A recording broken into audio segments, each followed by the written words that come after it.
I need you to marry me. Tonight. Those 6 words spoken by a woman he barely knew would change everything. Ethan Cole thought he was attending a simple birthday party. Instead, he walked into a corporate war, one where the weapon wasn't money or power, but a marriage certificate. In 48 hours, Clara West would lose everything she'd built, unless a single father with nothing to gain became the husband she needed to survive. This is a story about desperate choices, hidden agendas, and 2 people who discovered that sometimes the biggest risks lead to the most unexpected rewards.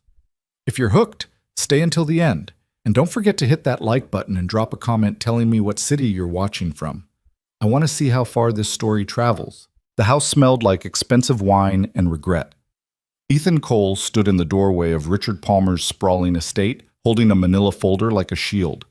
Inside were quarterly projections he could have emailed, should have emailed, but Palmer had specifically requested the physical copy be delivered tonight. No exceptions, Cole. I want those numbers in my hand before midnight. So here he was, a single father who'd left his 11-year-old daughter with the neighbor, wearing his only decent blazer and wondering how quickly he could escape. The party spilled across the back lawn in waves of laughter and clinking glasses. String lights turned the garden into something from a magazine, the kind of scene Ethan used to imagine back when he still believed in elegant gatherings and effortless sophistication. Before diapers and deadlines taught him that real life was messier, louder, and happened in houses that smelled like mac and cheese instead of catered hors d'oeuvres. He moved through the crowd like a ghost, nodding at colleagues who barely registered his presence. Marketing, finance, operations. People who belonged at parties like this, who knew how to laugh at jokes that weren't funny and compliment ties they didn't notice. Ethan found Palmer near the bar, red-faced and jovial, surrounded by executives toasting his 55th birthday. "Cole!" Palmer boomed, spotting him. "You actually came. Thought you'd chicken out." "Just dropping off the report, sir." Ethan extended the folder. Palmer waved it away without looking. "Put it on the table inside. Have a drink first. You look like you need one." "I really should get back." "1 drink, Cole." "That's an order." Palmer grinned, but there was steel underneath, the kind of command that wasn't really a request. Ethan accepted a glass of something amber and expensive, taking a small sip that burned all the way down. Around him, conversations swirled about stock prices and vacation homes and someone's new yacht. He checked his watch. 8:45. If he left now, he could still make it home before Lily's bedtime. He was calculating his exit strategy when he felt it, that prickle of awareness that comes when someone's watching you. Ethan turned. Across the lawn, standing beneath an oak tree wrapped in fairy lights, was Clara West. He'd seen her before, of course. Everyone at Palmer Industries knew the CEO. She appeared in company-wide emails, strategic presentations, the occasional hallway encounter that left junior employees stammering. But Ethan had never been close enough to notice the details. The way she held her wine glass like it was evidence in a trial. The sharp intelligence in her eyes that seemed to catalog everything and everyone. She was looking directly at him. Not past him, not through him, at him. And she wasn't smiling. Ethan glanced behind himself, certain she must be focused on someone else. But when he looked back, Claire was already moving toward him, cutting through the crowd with the kind of purpose that made people step aside without realizing they were doing it. His heart kicked against his ribs. Had he done something wrong, missed a deadline, filed the wrong paperwork? She stopped 3 feet away, close enough that he could smell her perfume, something subtle and expensive that made the garden air feel cheaper by comparison. "Ethan Cole," she said. Not a question, a statement. "Ms. West." His voice came out steadier than he felt.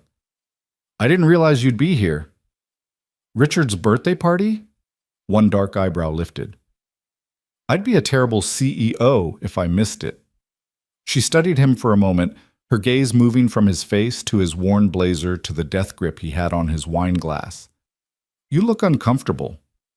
"I'm not much for parties." "Neither am I." She took a sip of her own drink, never breaking eye contact. "But we do what we must, don't we, Mr. Cole?" There was something odd in the way she said it. Something weighted. "I suppose so," Ethan said carefully. Silence stretched between them. Around them, the party continued. Laughter, music, the clink of silverware on china as servers circulated with trays. But in the small space Clara West occupied, everything felt muted, waiting. "Walk with me," she said suddenly. It wasn't a request. Ethan followed her away from the main gathering toward the darker edges of the property where the string lights grew sparse and the manicured lawn gave way to wild grass. His mind spun through possibilities. Was he being fired? Promoted? Had he accidentally offended her somehow? They stopped near a stone bench overlooking a small pond. The party noise faded to a distant murmur. Clara turned to face him fully. In the dim light, her expression was unreadable. "I need to ask you something," she said, "and I need you to listen to the entire question before you respond." Ethan's throat tightened. "All right." She took a breath. Let it out slowly. Then, with the same calm precision she might use to discuss quarterly earnings, Clara West said, "I need you to marry me. Tonight." The world tilted. For a moment, Ethan was certain he'd misheard, that the wine had been stronger than he thought, or exhaustion had finally caught up with him, or this was some elaborate joke he didn't understand. But Clara's face remained serious, steady, waiting. Ethan's voice cracked. He cleared his throat and tried again. "I'm sorry. What?"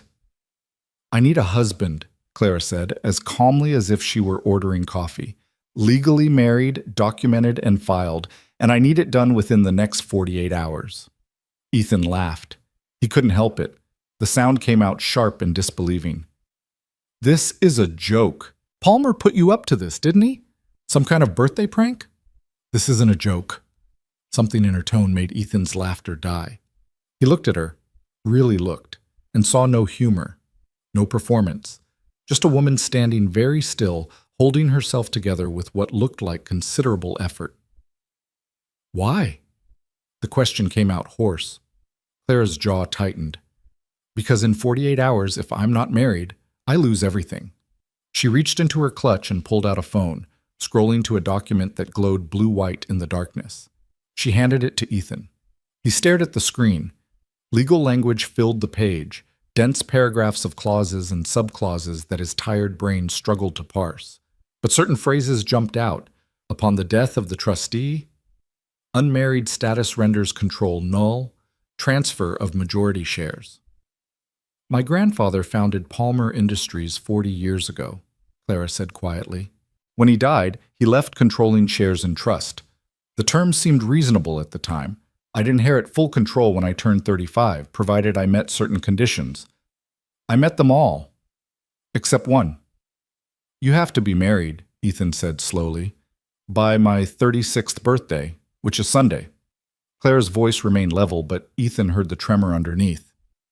2 days from now." "That's..." Ethan struggled to process it. "That's insane. Why would he..." "Because my grandfather was a brilliant businessman and a deeply traditional man who believed women needed husbands to be taken seriously." Bitterness crept into Clara's tone. "He thought I'd marry young, have children, let my husband handle the real business while I played at being important. Instead, I built Palmer Industries into what it is today, tripled revenue, expanded into 6 new markets, but none of that matters if I'm not married by Sunday." Ethan handed back the phone, his mind reeling. What happens if you are not? The shares transfer to the board's appointed trustee, who will immediately sell to the highest bidder. Clara's hands clenched, and I know exactly who that bidder is. Victor Hale. The name meant nothing to Ethan. Clara must have seen his confusion because she continued. "Hale owns Meridian Capital. He's been circling Palmer Industries for 2 years, waiting for an opening. If he gets control, he'll strip the company for parts, sell off divisions, fire half the workforce. Everything my grandfather built, everything I've protected, gone." She looked out at the dark pond, her profile sharp against the distant lights. "I've tried everything else," she said softly. "Legal challenges, alternative arrangements. I spent 6 months with lawyers trying to break the trust. It's airtight, and now I'm out of time." Ethan's heart was hammering. This was real. She was actually serious. "Why me?" Clara turned back to him. "Because you're perfect." "I'm... what?" "Perfect for this." Clara's tone shifted into something more businesslike, as if she'd practiced this pitch. You're quiet, reliable, no scandals, no complicated personal life. You work in operations, not executive level, so people won't question why we haven't been seen together publicly. And, she hesitated, you're a single father. That detail makes the story more believable. Ethan felt something cold settle in his chest. You've been researching me. I've been researching everyone. Clara didn't sound apologetic. I needed to find someone I could trust, someone who wouldn't try to use this situation against me later. Your record is clean, Mr. Cole. You show up on time, you do your work, you raise your daughter alone and never complain. People respect you. People barely know I exist, Ethan said flatly. Exactly. Which makes you trustworthy. Clara stepped closer. I'm not asking you to love me. I'm not asking for anything real, just a legal marriage. A few months of appearing together in public. Then, once the trust terms are satisfied and the company is secure, we divorce quietly. You walk away with compensation that will change your life. Compensation. $5 million. Ethan's breath caught. The number hung in the air between them, impossible and enormous. 5 million. Enough to pay off his mortgage, fund Lily's college, give them security for the first time in years, enough to make this insanity almost tempting. You're serious, he said. Completely. You want me to marry you for money. I want you to marry me to save 1,200 jobs. Clara's voice sharpened. If Hale takes over, he'll gut this company. Everyone you work with, the people you see every day, the ones with families and mortgages and lives depending on their paychecks, they'll be gone. I'm trying to prevent that. And yes, I'm willing to pay you very well to help me. Ethan ran a hand through his hair, his thoughts fragmenting. This was crazy, completely, utterly insane. He barely knew this woman, and yet, why tonight? He asked. Why not last week, last month? Pain flickered across Clara's face. Because I thought I had another option, someone I trusted, but he... She stopped, swallowed. He declined. Very publicly, which means if I try to approach anyone else in my usual circles, word will get back to the board. They're already watching for any sign of desperation. I need someone outside that world, someone who won't trigger questions. Someone desperate enough to say yes, Ethan said quietly. Clara didn't deny it. I'm not pretending this is ideal, but I'm out of options and out of time. So yes, Mr. Cole, I'm asking a man I barely know to marry me because I have nowhere else to turn. Her composure cracked slightly. And I'm hoping that you're the kind of person who sees past the strangeness of this request to what's actually at stake. Ethan looked at her, really looked, and saw exhaustion beneath the polish, desperation beneath the control. This woman who commanded boardrooms and negotiated million-dollar deals was standing in a dark garden asking a stranger to save her. I have a daughter, Ethan said. I know. If I do this, she can't be part of the performance. No photos, no interviews.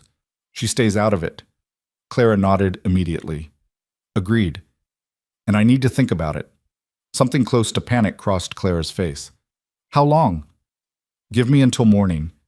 Mr. Cole, I'm not making this decision in a dark garden after one glass of whiskey, Ethan said firmly. If you want me to upend my life, I need time to think, to consider what this means for my daughter, for me. You can't ask me to be reasonable and then expect an answer in 5 minutes. Clara stared at him. Then, slowly, she nodded. Morning, I'll call you at 7. Make it 8. I need to get Lily to school first. 8 o'clock. Clara pulled out her phone. What's your number? Ethan recited it. A moment later, his own phone buzzed with a text. This is Clara West. Call me when you decide. The CEO tucked her phone away and extended her hand. Thank you for listening. Ethan shook it. Her grip was firm, her palm cool. I haven't said yes, he reminded her, but you haven't said no. Clara held his gaze. That's more than I had 10 minutes ago. She turned and walked back toward the party, her shoulders straight and her pace measured. But Ethan saw the tension in her spine, the careful control of someone who couldn't afford to fall apart. He stood alone by the pond, his heart racing and his thoughts spinning in circles that led nowhere good. Marry Clara West. Become her husband in name, if not in truth. Accept $5 million to live a lie. It was the kind of offer that only came to people in movies, the kind of situation that couldn't possibly be real. Except it was. And somewhere in the space between now and 8 a.m. tomorrow, Ethan had to decide if he was brave enough or foolish enough to say yes. Ethan drove home in a fog. The roads were familiar, the same turns he took every day, the same stoplights that seemed to know exactly when he was running late. But tonight, everything felt surreal, disconnected, like he was watching himself from outside his own body. "I need you to marry me." The words kept echoing. He pulled into his driveway at 9:47 p.m. The house was a small two-story colonial that he'd bought 7 years ago, back when the future seemed more certain and mortgages felt manageable. Now it was just home, slightly shabby, perpetually in need of repairs he couldn't afford, but filled with the kind of warmth that couldn't be bought. The living room light was on. Through the window, Ethan could see Mrs. Yates on the couch, reading a magazine. He took a breath, tried to settle his racing thoughts. Then he went inside. "Mr. Cole!" Mrs. Yates looked up with a smile. "You're back earlier than I expected." Party was shorter than planned. Ethan managed what he hoped was a normal expression. "How was Lily?" "Perfect as always. Homework's done, teeth brushed, in bed by 8:30. She stood gathering her things. That child is an angel." "I'm biased, but I agree." Ethan pulled out his wallet. "What do I owe you?" "Oh, don't be silly. It was 2 hours." But she accepted the bills he handed over with a gracious nod. "She asked if you'd come say goodnight when you got home." Guilt twisted in Ethan's chest. "I will. Thank you, Mrs. Yates."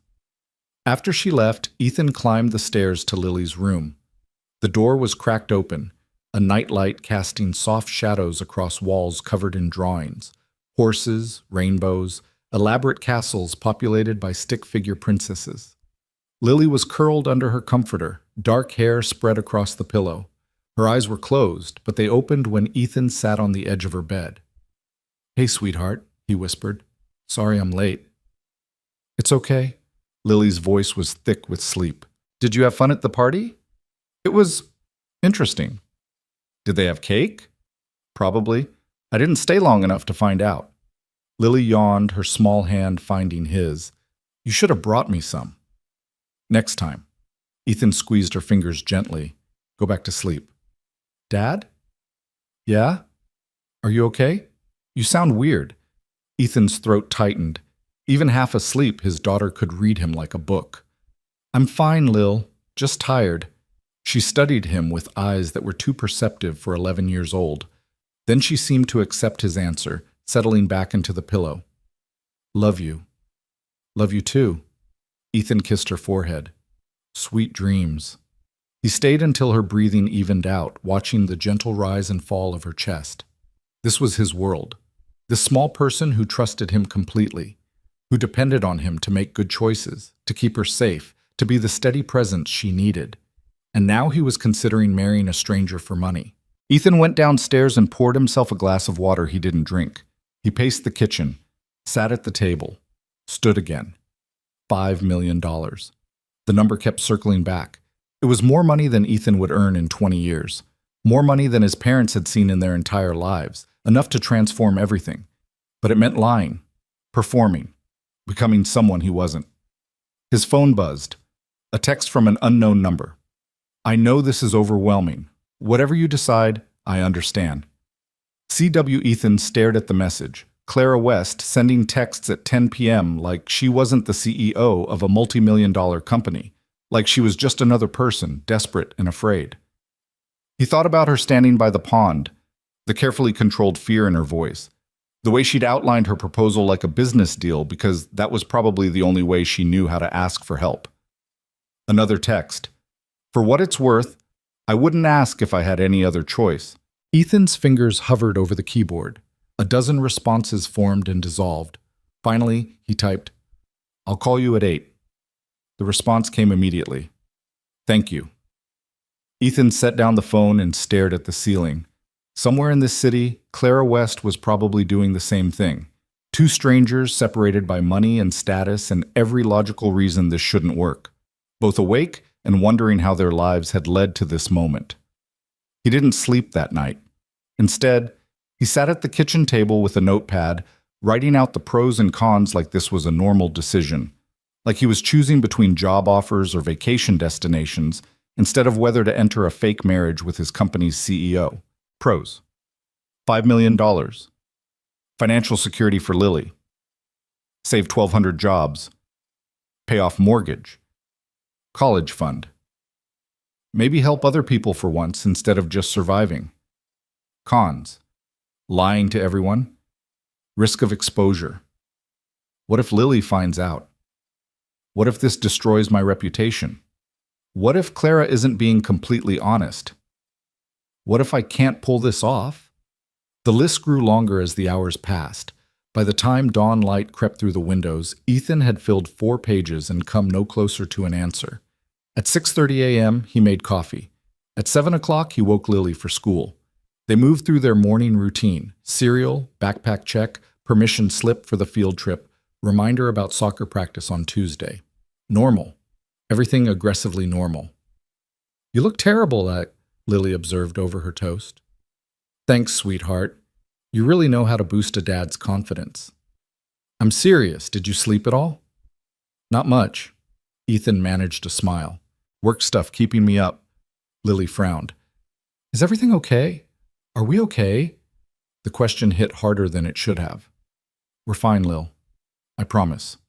Because if we're not, you can tell me. I'm not a baby." "I know you're not." Ethan reached across the table and squeezed her hand. "And yes, we're okay. Just some complicated decisions at work. Nothing for you to worry about." She didn't look entirely convinced, but she let it drop. At 7:45, Ethan drove her to school, watching as she joined her friends on the front steps. She turned and waved before disappearing inside. His daughter. His responsibility. The person who mattered more than anything. Ethan sat in the parking lot and pulled out his phone. 7:58 a.m. 2 minutes until Clara called. 2 minutes to make a decision that would change everything. He thought about Lily's college fund, currently sitting at $8,000 after years of scraping together whatever he could. He thought about the water heater that needed replacing and the car that wouldn't last another winter. He thought about the medical bills from Sarah's final months that still showed up occasionally, reminders of a past he couldn't quite escape. He thought about 1,200 people who would lose their jobs if he said no. And he thought about Clara West, standing in a dark garden, asking a stranger to save her because she had nowhere else to turn. The phone rang at exactly 8 a.m. Ethan answered. "Mr. Cole." Clara's voice was professional, but he could hear the tension underneath. "Have you made a decision?" Ethan closed his eyes, took a breath, and jumped. "Yes," he said. "I'll do it." Silence on the other end. Then quietly, "Thank you." "I have conditions." "Of course." Lily stays completely out of this. No photos, no mentions, no involving her in any way. As far as she's concerned, this is a work arrangement that requires some public appearances. Nothing more. Agreed.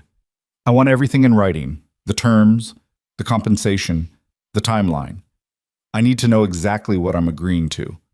My lawyer will have contracts ready this afternoon. And if this falls apart, if the media finds out it's fake, or the board challenges it, or anything goes wrong, I want protection, a guarantee that Lily and I won't be collateral damage." "You'll have it," Clara paused. "Anything else?" "Yeah." Ethan's voice hardened. "No lies between us. I don't care what we tell everyone else, but when it's just you and me, I need the truth. Always. Can you do that?" "Yes." "Then I guess we have a deal." He could hear Clara exhale, a sound of relief so profound it made his chest ache. "I'll text you an address," she said. "Can you meet me there at noon?" "What's at noon?" "The courthouse." Clara's voice steadied, shifting back into CEO mode. "We're getting married today. The paperwork takes 48 hours to process, which means we need to file immediately if it's going to be legal by Sunday." Today. She wanted to do this today. Ethan's heart hammered. That's fast. "I know, but we're out of time." She hesitated. If you need to back out, no. The word came out firmer than Ethan expected. I gave you my word. I'll be there at noon. Thank you, Mr. Cole. Ethan, he corrected. If we're doing this, you should probably use my first name. Ethan. She tested it. Thank you, Ethan. The line went quiet. Neither of them hung up. Finally, Clara said, I know this isn't how anyone imagines their wedding day. Ethan almost laughed. No, definitely not. For what it's worth, I'll try to make it as painless as possible. Appreciated. And Ethan? Her voice softened slightly. I meant what I said last night. I wouldn't ask if I had any other choice. I know. See you at noon. The line went dead. Ethan sat in his car outside his daughter's school, phone still pressed to his ear, and tried to process what he'd just agreed to. In 4 hours, he was getting married. To his boss's boss. For $5 million. To save a company he'd never given much thought to and protect 1,200 people he barely knew. It was insane, reckless, the kind of decision that could destroy everything. But when Ethan thought about saying no, about walking away and letting Clara face this alone, about watching the company collapse and knowing he could have stopped it, something in his chest tightened with a certainty he couldn't explain. Maybe this was stupid. Maybe it would blow up in his face. But he'd made his choice. And at noon, Ethan Cole was going to become someone's husband, even if neither of them had any idea what came next. The courthouse stood like a monument to bureaucracy. Gray stone, steep steps, and an American flag that snapped in the October wind. Ethan arrived at 11:45, his hands shaking slightly as he gripped the steering wheel. He'd gone home after the phone call, showered, changed into his best suit, the navy one he'd worn to Sarah's funeral and hadn't touched since. It still fit, barely, though the shoulders felt tighter than he remembered. He'd stood in front of the bathroom mirror for 10 minutes, straightening his tie and trying to recognize the man staring back at him. A man about to marry a woman he didn't love for reasons he still wasn't sure he understood. His phone buzzed. Clara's text. 3rd floor, room 304. I'm already inside. Ethan climbed out of the car. The wind cut through his suit jacket, making him wish he'd brought a coat. Around him, the city moved with its usual Friday rhythm. People rushing to lunch meetings, tourists snapping photos. A homeless man asking for change near the entrance. Normal. Everything completely normal except for what Ethan was about to do. He took the stairs instead of the elevator, needing the extra time to settle his nerves. By the time he reached the 3rd floor, his heart was hammering from more than exertion. Room 304 had a frosted glass door with Marriage License Bureau stenciled in black letters.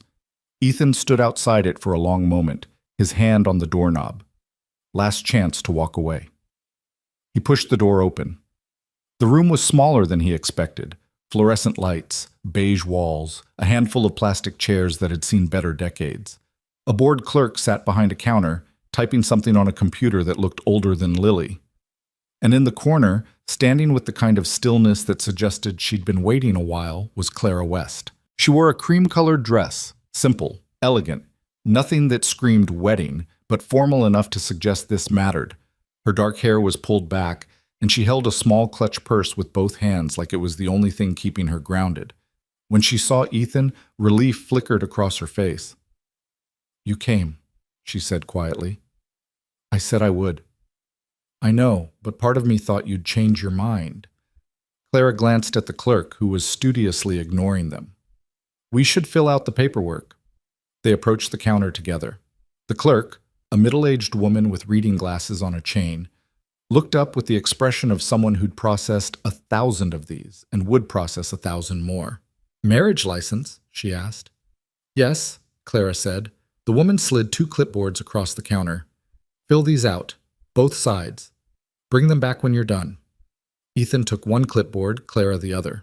They sat in adjacent plastic chairs, and for several minutes the only sound was pen-scratching paper.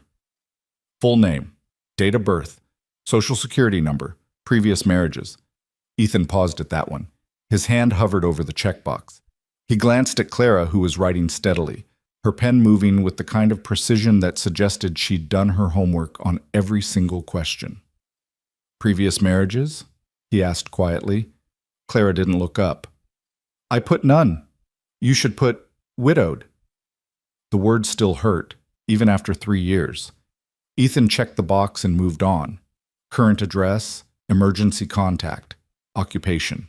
The questions felt both too personal and not personal enough. They were about to legally bind their lives together, and yet this form knew nothing about who they actually were.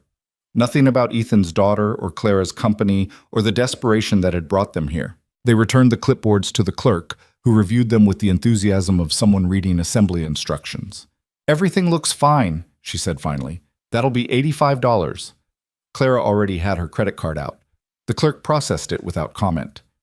"You'll need 2 witnesses for the ceremony," the clerk continued. "Do you have anyone?" Ethan and Clara looked at each other. In the rush to get here, neither had thought about witnesses. Clara started. "I can grab someone from the hall," the clerk said, utterly unbothered by their lack of preparation. She called over her shoulder, "Janet, I need you and Mark for a ceremony." 2 people appeared from a back office, a woman in her 60s with kind eyes and a younger man who looked fresh out of college. They took positions on either side of the room with the practiced ease of people who did this regularly. "Judge Morrison will be ready in 5 minutes, the clerk said. "You can wait here." 5 minutes. Ethan sat back down, his mind spinning. This was happening, actually happening. In 5 minutes, he would be married. Clara remained standing, her back to him, staring at a poster about marriage license requirements. Her shoulders were rigid with tension. "Clara," Ethan said. She turned. "Are you sure about this?" "It's a little late for cold feet," she said, but her voice was gentle. "Why? Are you having second thoughts?" "I'm having about 100 thoughts. Not all of them coherent." Ethan stood, crossing to where she waited.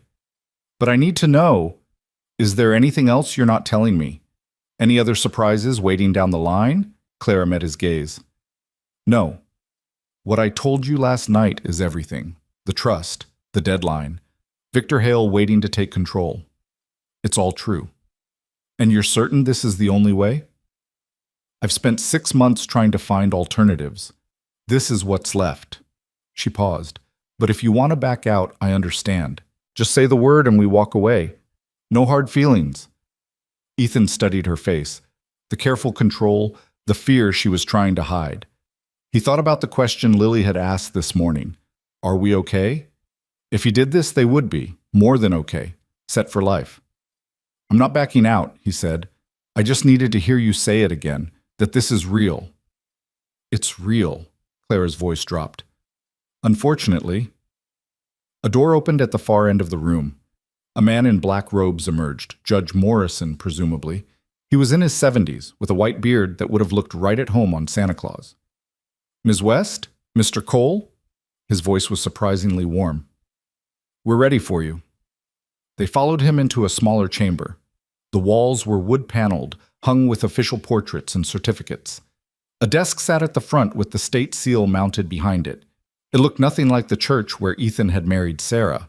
No flowers, no music, no crowd of well-wishers, just 4 strangers about to make 2 people legally bound. Judge Morrison took his position behind the desk. "Please stand here," he said, gesturing to a spot before him.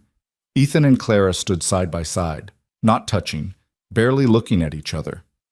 Janet and Mark positioned themselves as witnesses, producing a worn Bible from somewhere. "Dearly beloved," Judge Morrison began, and Ethan felt the unreality of the moment crash over him like a wave. This was his wedding day, and he felt nothing except numb. The judge continued through the traditional vows, for better or worse, in sickness and health till death do you part. Words that were supposed to mean something profound, words that people spoke when they were in love, when they'd built a foundation of trust and intimacy and shared dreams. Ethan spoke them anyway. So did Clara. Their voices flat and professional, like they were reading from a contract instead of making promises meant to last a lifetime. "Do you, Ethan Michael Cole, take this woman to be your lawfully wedded wife?" "I do." "And do you, Clara Marie West, take this man to be your lawfully wedded husband?" Clara's voice didn't waver. "I do. By the power vested in me by the state of New York, I now pronounce you husband and wife." Judge Morrison smiled. "You may kiss the bride." Ethan's heart stopped. He and Clara looked at each other. Neither had discussed this part. Neither had prepared for the moment when performance became requirement. Clara's eyes asked a silent question. Ethan gave the smallest nod. She leaned forward. Ethan met her halfway. Their lips touched for less than a second, brief, chaste, utterly devoid of passion. A technicality. A checkbox on a form. It was the saddest kiss Ethan had ever experienced. They pulled apart. Janet and Mark applauded politely. Judge Morrison was already pulling out the marriage certificate, signing it with a flourish. "Congratulations," he said, handing them each a pen. "Sign here." Ethan signed. The pen felt heavy in his hand. Clara signed beside him. Their signatures side by side on an official document that declared them married. It was done. "You'll receive the official certificate in the mail within 2 weeks," Judge Morrison said. "But this copy is legally binding as of today. Best wishes to you both." He shook their hands and disappeared back into his chambers, already done with them. Janet and Mark offered quiet congratulations before returning to their own work. And just like that, Ethan and Clara were alone. Married. Standing in an empty room with nothing but a piece of paper and the weight of what they'd just done. "Well," Clara said finally, "that was efficient." Ethan let out a breath that might have been a laugh. "Yeah, very romantic." "I should probably apologize for that." "Don't." Ethan folded the marriage certificate carefully. "We both knew what this was." Clara nodded. She looked exhausted suddenly, like the adrenaline that had carried her through the ceremony was finally wearing off. "There's a car waiting outside.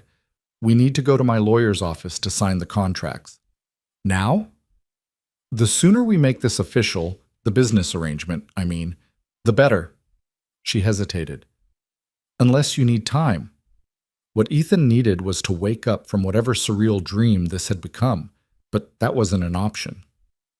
"Let's go," he said. The car was a sleek black sedan with a driver who said nothing as they climbed into the back seat. Ethan had never been in a car with a driver before. It felt wrong somehow. Too elegant for a man who'd spent the morning scrubbing cereal bowls and packing lunches. Clara sat on the opposite side, maintaining careful distance. She pulled out her phone and began typing rapidly. "Letting the board know?" Ethan asked. "Not yet. First the contracts, then I'll make the announcement." She glanced at him. "Are you okay? That's the second time you've asked me that. You look pale." "I just got married to a stranger. I think pale is appropriate." A ghost of a smile crossed Clara's face. "Fair point." They rode in silence through Midtown Manhattan. The city blurred past, tourists and business people and delivery trucks double-parked on every corner. Ethan watched it all with a strange sense of detachment, like he was seeing the world through glass. The law office was in a building that screamed money. Marble floors, crystal chandeliers, security guards who nodded respectfully at Clara as they passed. They took an elevator to the 34th floor, where a receptionist greeted them by name. "Ms. West, Mr. Cole, Mr. Brennan is expecting you." She led them to a conference room with floor-to-ceiling windows overlooking the city. A man in his 50s stood as they entered, tall, silver-haired, with the kind of presence that came from winning arguments for a living. "Clara!" He embraced her briefly. "Congratulations." "Thank you, Thomas." Clara gestured to Ethan. "This is Ethan Cole, my husband." The word sounded foreign in her mouth. Ethan shook Brennan's hand, trying not to feel like an imposter. "Please sit." Brennan gestured to the conference table where several thick documents waited. "I've prepared everything as you requested, Clara. Mr. Cole, I assume you'd like time to review the contracts before signing?" "Yes," Ethan said firmly. "Of course, I'll walk you through each section." For the next hour, Brennan explained the terms in excruciating detail. The marriage agreement, the non-disclosure clause, the compensation structure, the dissolution timeline. Every possible contingency had been anticipated, every loophole closed. It was the most comprehensive prenuptial agreement Ethan had ever heard of. Not that he had much experience with prenuptial agreements. The key points, Brennan summarized, are as follows. You will remain married for a minimum of 6 months. During this time, you'll make regular public appearances together to establish the legitimacy of the marriage. You'll attend Palmer Industries events as a couple. You'll be photographed, interviewed, and generally behave as newlyweds would. Ethan's stomach tightened. Interviewed? Nothing extensive, Clara interjected. Corporate magazine features. Maybe a charity gala or two. Nothing that would intrude on your private life. What about my daughter? Protected completely, Brennan assured him. The contract explicitly states that Lily Cole is not to be photographed, mentioned in press materials, or involved in any public aspect of this arrangement. Any violation of this clause gives you grounds to terminate the agreement immediately while retaining full compensation. That was something, at least. What about living arrangements? Ethan asked. Clara and Brennan exchanged a glance. You'll need to move into my home, Clara said carefully. Not permanently, but enough to establish residency. If anyone investigates our marriage, they need to find evidence that we actually live together. Ethan's mind reeled. Move in, with you. The house is large. You'll have your own space. I work long hours, so we won't be in each other's way. She paused. But yes, for this to be believable, we need to appear to share a home. What about Lily? She can come with you. The house has plenty of room. Good schools nearby. Clara's voice softened. I know this is complicated, but I promise I'll do everything possible to minimize disruption to her life. Ethan looked down at the contracts. $5 million. That's what this was worth. That's what it cost to turn his entire existence upside down. There's one more thing, Brennan said. He pulled out a separate folder. Clara has arranged for a trust to be established in Lily's name. $1 million, accessible when she turns 18 for education or other approved expenses. This is separate from your compensation and will be funded immediately upon contract signing. The air left Ethan's lungs. $1 million, he repeated. For Lily. Consider it insurance, Clara said. If anything happens to me, or if this arrangement falls apart in a way that affects you financially, your daughter is protected. She'll have her education paid for regardless of what happens between us. Ethan stared at her. This woman who'd asked a stranger to marry her was now offering to secure his daughter's future. It was generous, calculated, and deeply unsettling. Why? He asked. Because she's innocent in this, Clara said simply, and because you're taking a risk by helping me. The least I can do is make sure your child doesn't pay the price if this goes wrong. Brennan cleared his throat. If you need time to consider, I'll sign, Ethan said. Clara blinked. You're sure? You've protected Lily. You've put everything in writing. You've given me no reason not to trust the terms. Ethan picked up the pen Brennan offered. Let's make this official. He signed, page after page, initial here, signature there, committing himself to 6 months of performance, public appearances, and living a lie. Clara signed across from him. Their eyes met over the documents, and Ethan saw something in her expression he couldn't quite name. Relief, maybe, or gratitude, or possibly fear that this still might not be enough. When the last page was signed, Brennan collected the documents with a satisfied nod. Excellent. I'll file these immediately and begin the trust paperwork. He stood, shaking both their hands. Congratulations again. I hope this arrangement proves beneficial for you both. After Brennan left to make copies, Ethan and Clara sat alone in the conference room. The city sprawled below them, vast and indifferent to the deal they'd just made. So, Clara said, we're really doing this. Seems like? How do you feel? Ethan let out a long breath. Like I just sold my soul. In the most legally binding way possible. That's fair. Clara folded her hands on the table. For what it's worth, I'll try to make this as painless as I can. You keep saying that. Because I mean it. She looked at him directly. I know what I'm asking of you, Ethan. I know this turns your life upside down. And I know $5 million doesn't really make up for that. But I promise you, I won't make this harder than it has to be. What happens now? Ethan asked. Now I announce our marriage to the board, tonight, at an emergency meeting I've called for 6 o'clock. Emergency meeting on a Friday night. They'll love that. They'll love it even less when they hear why. Clara's expression hardened. But they can't challenge this. We're legally married. The trust terms are satisfied. Victor Hale loses his opening. And what do? Go home. Pack what you and Lily will need for the next few weeks. Tomorrow? I'll send a car to help you move. She paused. Unless you'd prefer to come tonight, After the board meeting?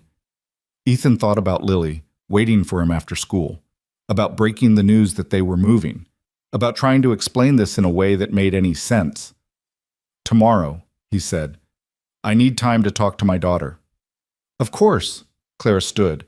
The car will take you home. If you need anything, I'll call. She nodded. For a moment, they just looked at each other, these two people who were now legally bound but still essentially strangers. Thank you, Clara said quietly. I know I keep saying it, but thank you for doing this, for taking a chance on someone you barely know. Ask me in 6 months if I regret it, Ethan said. Fair enough. The car was waiting when Ethan emerged from the building. He gave the driver his address and spent the ride staring out the window, trying to figure out how to tell an 11-year-old that her life was about to change completely. The driver pulled up to Ethan's modest house at 3:15. School would be out in 20 minutes. Do you need me to wait, sir? The driver asked. Sir? Like Ethan was someone important. No, thank you. Inside, the house felt different, smaller, maybe. Or just temporary. In 24 hours, this wouldn't be home anymore. They'd be living in Clara West's house, playing parts in a performance Ethan still wasn't sure he could pull off.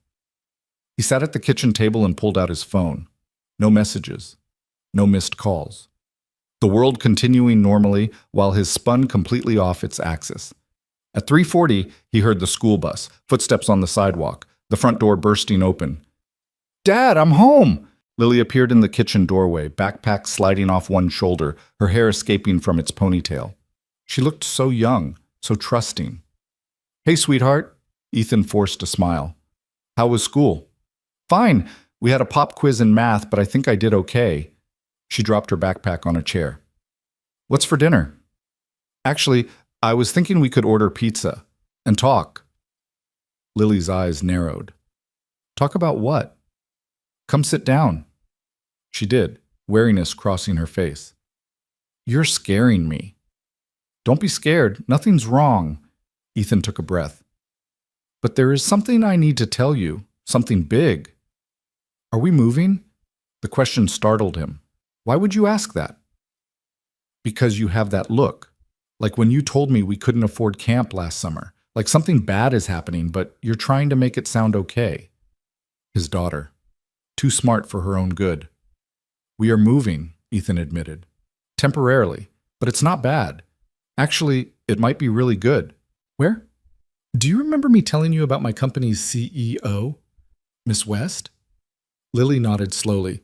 Well, she and I, Ethan struggled to find the right words. We've entered into a business arrangement, one that requires us to live in the same house for a while. A business arrangement? She needs help with something, and in exchange, she's offering us financial support. Enough to pay for college, enough to make things easier for us. Lily stared at him. What kind of help? This was the hard part, the lie he'd have to tell his daughter because the truth was too complicated. She needs someone she can trust, Ethan said carefully. Someone to help her with some personal matters. I know this sounds vague, but did you marry her? The question hit like a physical blow. Ethan's mouth opened, closed.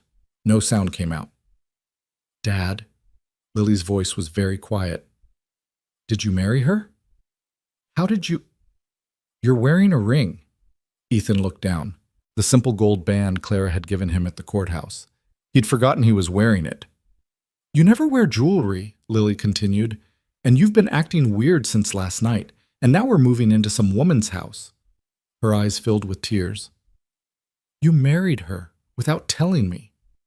Lily, how could you? The tears spilled over. You married someone and you didn't even tell me? I'm your daughter. I know, sweetheart, and I'm sorry. Ethan reached for her hand, but she pulled away. It happened very fast, too fast, and it's complicated. You don't love her. It wasn't a question. No, Ethan admitted. I don't. Then why did you marry her? Because I'm desperate. Because $5 million could change our lives. Because I thought I was doing the right thing. Because sometimes adults make difficult choices, Ethan said. Because she needed help, and I could provide it. And because in exchange she's making sure you'll have everything you need. college, security, a future where you don't have to worry. I don't care about that, Lily's voice broke. I care about you. About us. I don't want to live in some stranger's house. She's not a stranger. She's not Mom. The words hung in the air between them, sharp, painful, true. Ethan felt his own eyes burning. No, she's not Mom. And I'm not trying to replace Mom. This isn't about that. Then what is it about? It's about making sure we're okay, Ethan said quietly. About giving you opportunities. About not having to worry every month if we can pay the bills. I never asked you to worry about that. I know, but I do anyway, because I'm your dad and that's my job. Lily wiped her eyes angrily. For how long? How long what? How long do we have to live there? How long are you married to her? 6 months? Maybe less if things work out quickly. And then what? Then we come home, and things go back to normal. Normal? Lily laughed bitterly. Nothing about this is normal, Dad. She stood abruptly, grabbing her backpack. I'm going to my room. Lily, wait. I don't want to talk about it anymore. She was already halfway to the stairs. I just need to be alone right now. Her door slammed a moment later. Ethan sat in the kitchen, staring at the gold band on his finger, feeling like the worst father in the world. His phone buzzed. Clara. How did it go? Ethan typed and deleted 3 responses before finally settling on, as well as could be expected, I'm sorry, not your fault. Still, if there's anything I can do... Ethan set down the phone without responding. What could Clara do? His daughter was upstairs crying because her father had married a stranger without telling her. No amount of money fixed that. He ordered pizza anyway. When it arrived, he called up the stairs. Lily, dinner! No response. He tried again. Please come eat something. Finally, reluctantly, she appeared. Her eyes were red but dry. She sat across from him and took a single slice, eating in silence. I'm sorry, Ethan said. I should have told you before I did it. You deserved that. Lily didn't look at him. Yeah, I did. I was trying to protect you. By lying? By not dumping all the complicated adult stuff on you before I had to. I'm not a baby, Dad. I can handle complicated. I know you're not. Ethan reached across the table. This time she didn't pull away. And you're right. I should have included you in this decision. It affects both of us. Can I meet her? Lily asked suddenly. Ms. West? Your wife. The word dripped sarcasm. I should probably meet the woman whose house we're moving into. Of course, tomorrow when we move our stuff. Lily picked at her pizza crust. What's she like? Smart, driven, very focused on her work. Does she even like kids? I don't know, Ethan admitted. We haven't discussed it. Great. This just keeps getting better. But some of the anger had faded from Lily's voice, replaced by something closer to resignation. What do I tell my friends? Tell them your dad's girlfriend, wife. My wife needed help with some things, and we're staying with her for a while. You don't have to explain everything. Because you're not explaining everything to me. Ethan sighed. Fair point. They finished dinner in uneasy silence. Afterward, Lily helped him pack clothes, toiletries, her favorite books, and stuffed animals. The essentials for a temporary move that felt disturbingly permanent. At 9 o'clock, Ethan's phone rang. Clara. How did the board meeting go? He asked. About as well as expected. Shock, skepticism, Victor Hale's allies demanding proof. Her voice was tired. But the marriage certificate is legitimate. The trust terms are satisfied. They can be angry all they want. It doesn't change the facts. So you're safe? For now. Though Victor himself sent a rather pointed email congratulating me on my sudden nuptials. Clara paused. How's Lily? Ethan glanced toward the stairs. Adjusting. It's hard on her. I can imagine. When you arrive tomorrow, I'll make sure to give her space. Let her settle in at her own pace. Thank you. Ethan? Clara's voice softened. I know this is difficult for both of you, but we'll figure it out. Will we? We have to. After they hung up, Ethan stood in Lily's doorway. She was in bed reading by lamplight. "Knock, knock," he said. "Come in." He sat on the edge of her bed. "I know this isn't what you wanted." "No. But I promise you I'm doing my best to make this okay, to protect you and give you a good life." Lily set down her book. "Do you like her, even a little?" "I don't really know her yet," Ethan said honestly. "But she seems like a decent person, and she's been very clear that you're off limits for any publicity or stress. She's trying to protect you too." "That's something, I guess." "Yeah, it is." Lily was quiet for a moment. Then, "Dad, are you going to fall in love with her?" The question caught Ethan completely off guard. "What?" "In movies, people get married for fake reasons and then fall in love for real. Is that going to happen?" "Lily, this isn't a movie." "I know, but you didn't answer the question." Ethan thought about Clara, about the brief kiss at the courthouse, the careful distance she maintained, the business arrangement they'd signed in triplicate. "No," he said. "This is a job, nothing more. In 6 months, we'll divorce and come home." "Promise?" "Promise." Lily nodded, seemingly satisfied. "Okay. I'm going to sleep now. Good night, sweetheart." "Night, Dad." Ethan retreated to his own room. He lay in bed, staring at the ceiling, the gold band heavy on his finger. Tomorrow they moved. Tomorrow this performance became real. And despite what he'd just promised his daughter, Ethan couldn't shake the feeling that nothing about the next 6 months would go according to plan. The moving truck arrived at 10 a.m., though calling it a truck felt generous. It was more like a luxury van with the Palmer Industries logo discreetly printed on the side. 2 men in crisp uniforms helped load the boxes Ethan and Lily had packed the night before, a pitifully small collection that revealed just how little they actually owned. Lily watched from the porch, arms crossed, her expression unreadable. She'd barely spoken at breakfast, pushing cereal around her bowl while Ethan tried to make conversation that went nowhere. "That's everything, sir," one of the movers said. "We'll follow you to the address." "Sir." Again with the sir.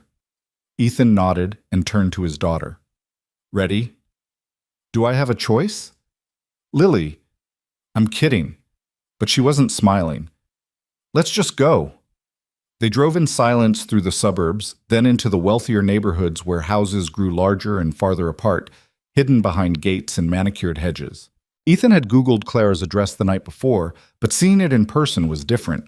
The GPS led them to a private road where estates sat on multi-acre lots, the kind of homes that appeared in architecture magazines. Clara's house, mansion really, was at the end of a cul-de-sac. Modern design, all glass and clean lines, with a driveway that could fit 6 cars. The moving van pulled in behind them. "This is where she lives?" Lily's voice was small. "Apparently." "Dad, this is like a museum. We can't live here." Before Ethan could respond, the front door opened. Clara emerged wearing jeans and a simple sweater, her hair pulled back in a ponytail. It was the most casual Ethan had seen her, and somehow it made her seem more intimidating rather than less. She approached their car. Ethan got out first, then opened Lily's door. "Hi," Clara said. Her eyes went to Lily immediately. "You must be Lily. I'm Clara." Lily said nothing. "Thank you for having us." Ethan filled the silence.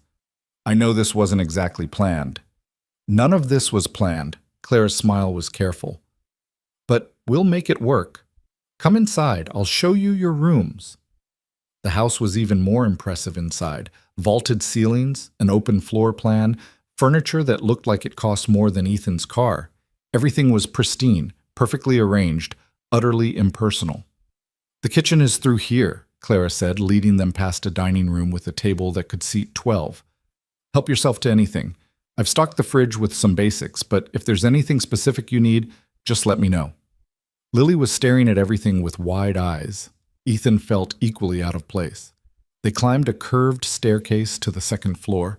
Clara stopped at the first door. "Lily, this is your room. It has its own bathroom and a desk if you need to do homework. There's a TV, though I don't know what shows you like, so—" She trailed off, looking uncertain for the first time since they'd arrived. Lily pushed open the door. The room was beautiful, spacious with large windows overlooking the backyard, decorated in soft grays and whites. Nothing personal, but nothing childish either. a blank canvas waiting for someone to make it theirs. It's nice, Lily said quietly. I'm glad you think so. Your things should be here soon. Clara gestured down the hall. Ethan, you're in the next room over. I'm at the end of the hall if you need anything. Separate rooms, of course. This was a business arrangement after all. Ethan's room was similar to Lily's, large, neutral, expensive. A king-size bed dominated the space, with a sitting area by the windows and an ensuite bathroom that was bigger than his bedroom back home. I know it's a lot, Clara said from the doorway, but try to make yourself comfortable. This is your home now, temporarily, at least. It's very generous, Ethan said. It's the least I can do. She paused. The movers will be here soon with your things. I'll give you space to settle in, but later, if you're up for it, we should probably discuss how this is going to work. The public appearances, the story we're telling. Right, the performance. Something flickered in Claire's expression. Yes, the performance. She left before Ethan could say anything else. The movers arrived 20 minutes later, efficiently distributing boxes to the appropriate rooms. Ethan started unpacking, hanging clothes in a closet that could have held his entire wardrobe 3 times over. Each item he put away felt like another step into this strange new reality. A knock on his door. Lily stood in the hallway. Can I come in? Of course. She entered, looking around with the same overwhelmed expression she'd worn since they arrived. This is crazy. Yeah, it is. Her house is like something out of a magazine. Does she even live here? It's so empty, Ethan finished. I was going to say perfect, but empty works too. Lily sat on the edge of his bed. Do you think she's lonely? The question surprised him. Why would you think that? Because it doesn't feel like anyone actually lives here. It's all nice and clean and expensive, but there's no... She struggled for the word. No heart. Our house was tiny and kind of old, but it felt like home. This just feels like a hotel. Ethan hadn't expected his daughter to be so perceptive. Maybe she's just very private. Maybe, Lily picked at the comforter. She seems nervous around me. You think so? Yeah, like she doesn't know how to talk to kids. Lily looked up. Has she ever been married before? No. At least not that I know of. Does she have any family? Ethan realized he didn't know. Clara had mentioned her grandfather, the trust, the company legacy, but nothing about siblings, parents, anyone else. I'm not sure. You married someone and you don't even know if she has a family? It's complicated, Lily. Everything about this is complicated, but she said it without anger this time, just resignation. They spent the rest of the morning unpacking. Around 1 o'clock, there was a soft knock on Ethan's door. Clara stood outside, still looking uncertain. I ordered lunch. Chinese food. I wasn't sure what you liked, so I got a variety. It's downstairs if you're hungry. Thank you, Ethan said. They gathered in the kitchen, a massive space with marble countertops and professional-grade appliances that looked barely used. Clara had set out containers of food on the island. Help yourselves, she said. There's plenty. They filled plates in awkward silence. Lily took small portions of everything, while Ethan tried to act normal, even though eating lunch with his new wife in her mansion felt anything but. They sat at the kitchen table. Clara had clearly chosen it because it was smaller than the formal dining room, but it still felt too large for 3 people. So, Clara said, attempting conversation. Lily, your dad mentioned you play soccer? Lily nodded, not looking up from her plate. What position? Midfielder. That's good. Clara was floundering. I don't know much about soccer, I'm afraid, but I'm sure you're very talented. Lily shrugged. The silence stretched uncomfortably. Ethan jumped in. Lily's team made it to the regional finals last year. They didn't win, but it was still impressive. That is impressive, Clara agreed. She turned to Lily. Will you keep playing while you're here? I can look into leagues in the area. I don't know, Lily said quietly. My team is back home. The words hung in the air, back home, not here, never here. Clara's face fell slightly. Of course. I understand. Another painful silence. Ethan searched for something, anything, to fill it. The house is beautiful, he tried. Have you lived here long? 3 years. I bought it after my last promotion. Clara pushed food around her plate. It's too big for one person, really, but I don't know what I thought. It's a great space, Ethan offered. It's empty, Clara said bluntly. Lily's right. It doesn't feel like a home. It feels like a showroom. Lily looked up, surprised that Clara had heard her earlier comment. I work too much, Clara continued. I'm never here, and when I am, I'm usually in my office. I bought all this furniture, hired a decorator, tried to make it look like the houses in magazines, but I never actually lived in it. She set down her fork. I'm not very good at the personal stuff, clearly. There was something raw in her admission, something real. You don't have to apologize for your house, Ethan said gently. I'm not apologizing. Clara looked at Lily. I'm explaining why this might feel strange, because it is strange for all of us. And I don't really know how to make it less strange. Lily studied Clara for a long moment. Then, unexpectedly, she said, You could start by not trying so hard. Clara blinked. What? You're acting like you have to impress us or something. We're already here. You don't have to perform. Lily's voice was matter-of-fact. Just be normal. A laugh escaped Clara, surprised and genuine. Be normal, okay? I can try that. Also, Lily added, the orange chicken is really good. You should try some. Clara looked at the container of orange chicken. Then, with something that might have been a real smile, she took a piece. The tension didn't disappear completely, but it eased.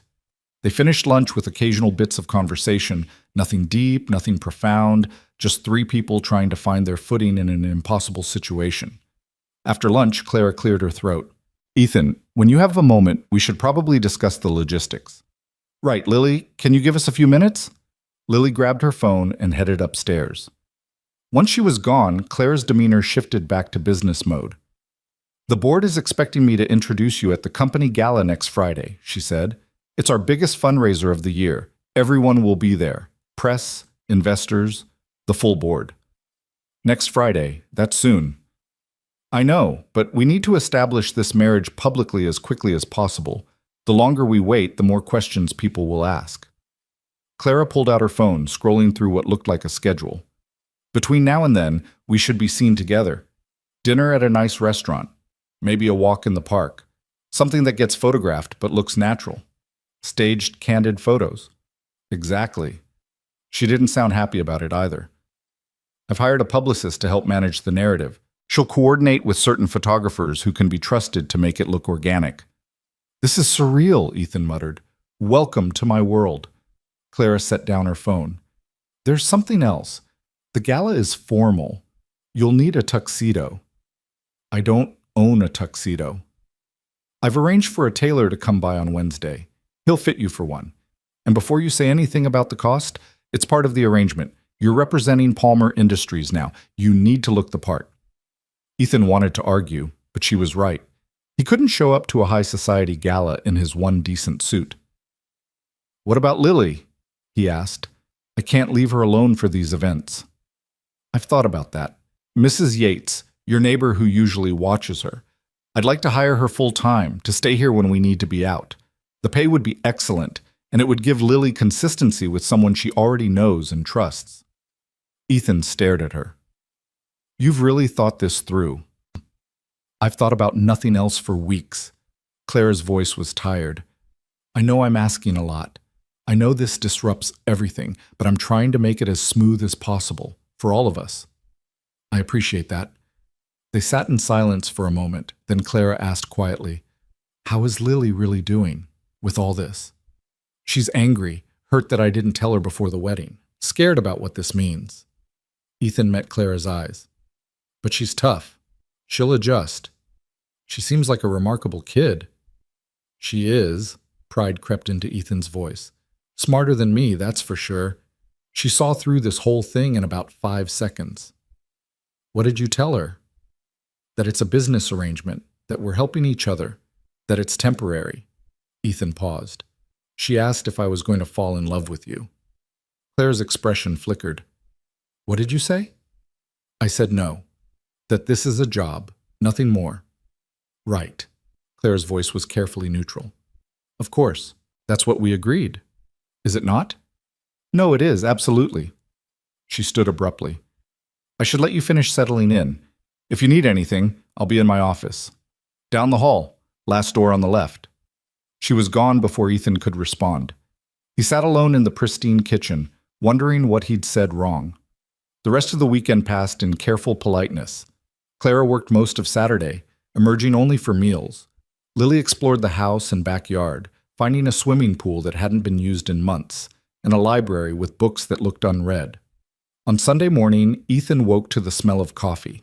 He found Clara in the kitchen, already dressed for the day, reading something on her tablet. There's coffee, she said without looking up. And I made pancakes. They might not be great. I don't cook often. Ethan poured himself a cup. The pancakes sat on a plate, slightly burned around the edges, but recognizable. The gesture was unexpected. Thank you, he said. Don't thank me yet. They might be inedible. He tried one. It was dry and a little crispy, but not terrible. They're fine. Clara finally looked up, skepticism clear on her face.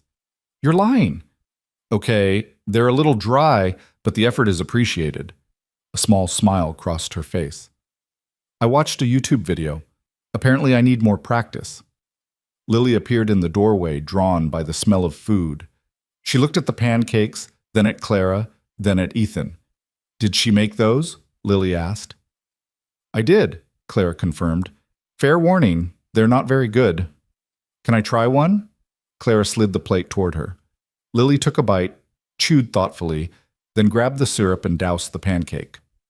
There, she said. Now they're good. Clara laughed, actually laughed, and something in the kitchen shifted. Some invisible wall came down. Noted, Clara said. More syrup, less burning.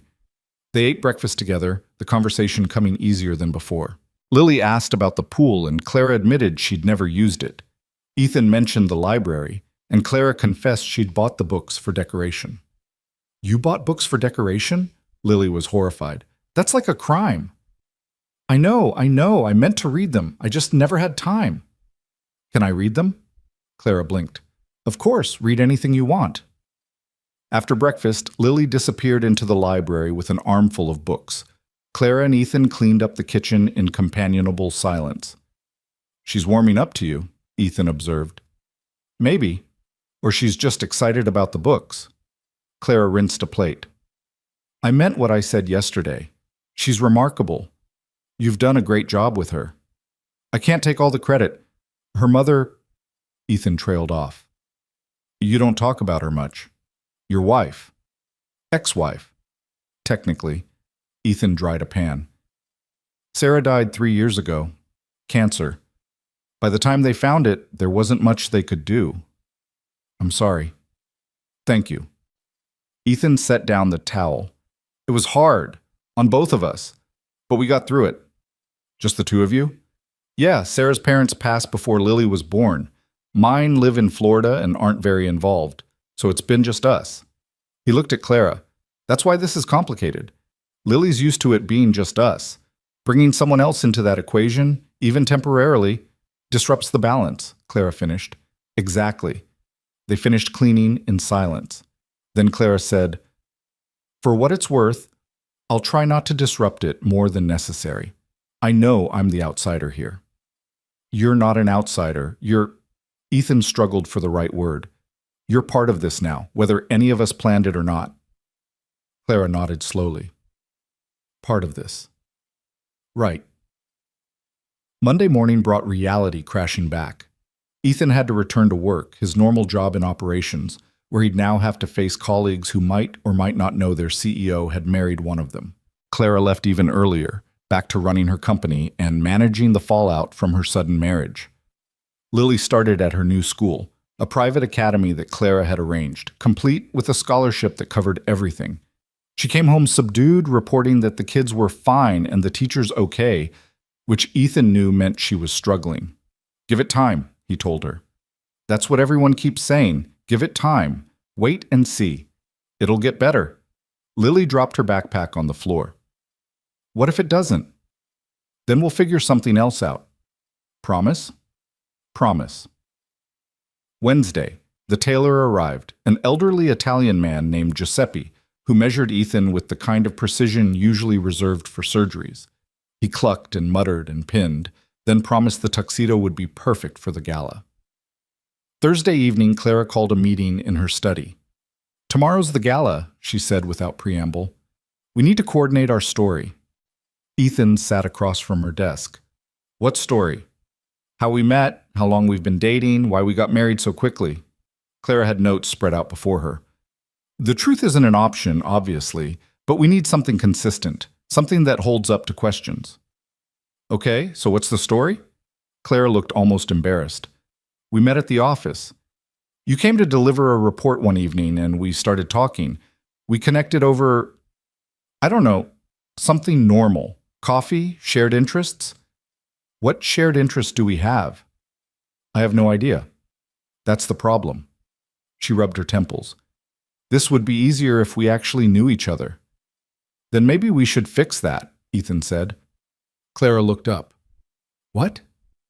"We've been living together for almost a week. We've barely talked.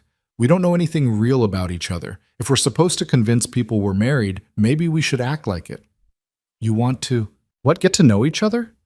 "It's a radical concept, I know." A smile tugged at Clara's mouth. "All right, what do you want to know?" Ethan thought about it. "What's your favorite book?" "That's your question?" "You bought a whole library for decoration. I'm curious if you have an actual favorite."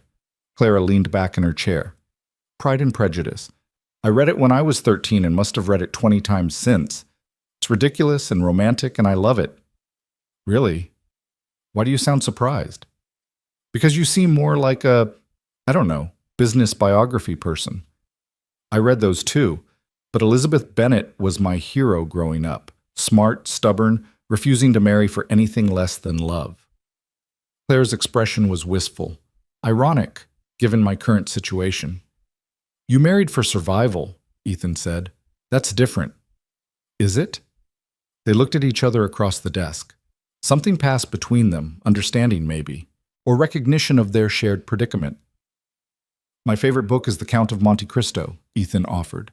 "I read it after Sarah died, something about starting over, building a new life from nothing. It helped." "That's a good one," Clara said quietly. "What about food? What's your favorite meal?" "Chinese takeout, which you already know, since that's what I ordered." Clara smiled. "I'm not very adventurous with food. I eat to fuel myself, not for enjoyment." "That's sad." "Maybe. Your turn." "Anything Lily and I make together. We do Sunday breakfast, usually pancakes, which we're apparently much better at than you." He grinned. "And spaghetti. She makes the sauce, I make the pasta. It's our thing." "That sounds nice." They continued like this for an hour, trading questions and answers. Favorite movies, worst fears, childhood dreams. Nothing earth-shattering, but real. By the time they finished, Ethan felt like he was talking to a person instead of a CEO. "So, our story," Clara said eventually. "We met at the office, started talking about books. And food," Ethan interjected. "And food. We connected, started seeing each other quietly because of the professional complications. And when we realized we were serious, we decided not to wait." That's actually believable. It's also mostly true. We did meet at the office. We are getting to know each other. The timeline is just accelerated. Clara closed her notebook. "Think you can sell it tomorrow night?" "Guess we'll find out." Friday arrived too quickly. Ethan spent the day at work fielding curious looks and whispered questions. Word had spread that the CEO had married someone from operations. People wanted details he couldn't give. He left early to get ready for the gala. The tuxedo Giuseppe had created fit perfectly, better than anything Ethan had ever worn. He stood in front of the mirror, barely recognizing himself. A knock on his door. Clara entered, then stopped. She was wearing a deep blue gown that hugged her figure before flowing to the floor. Her hair was swept up, diamond earrings catching the light.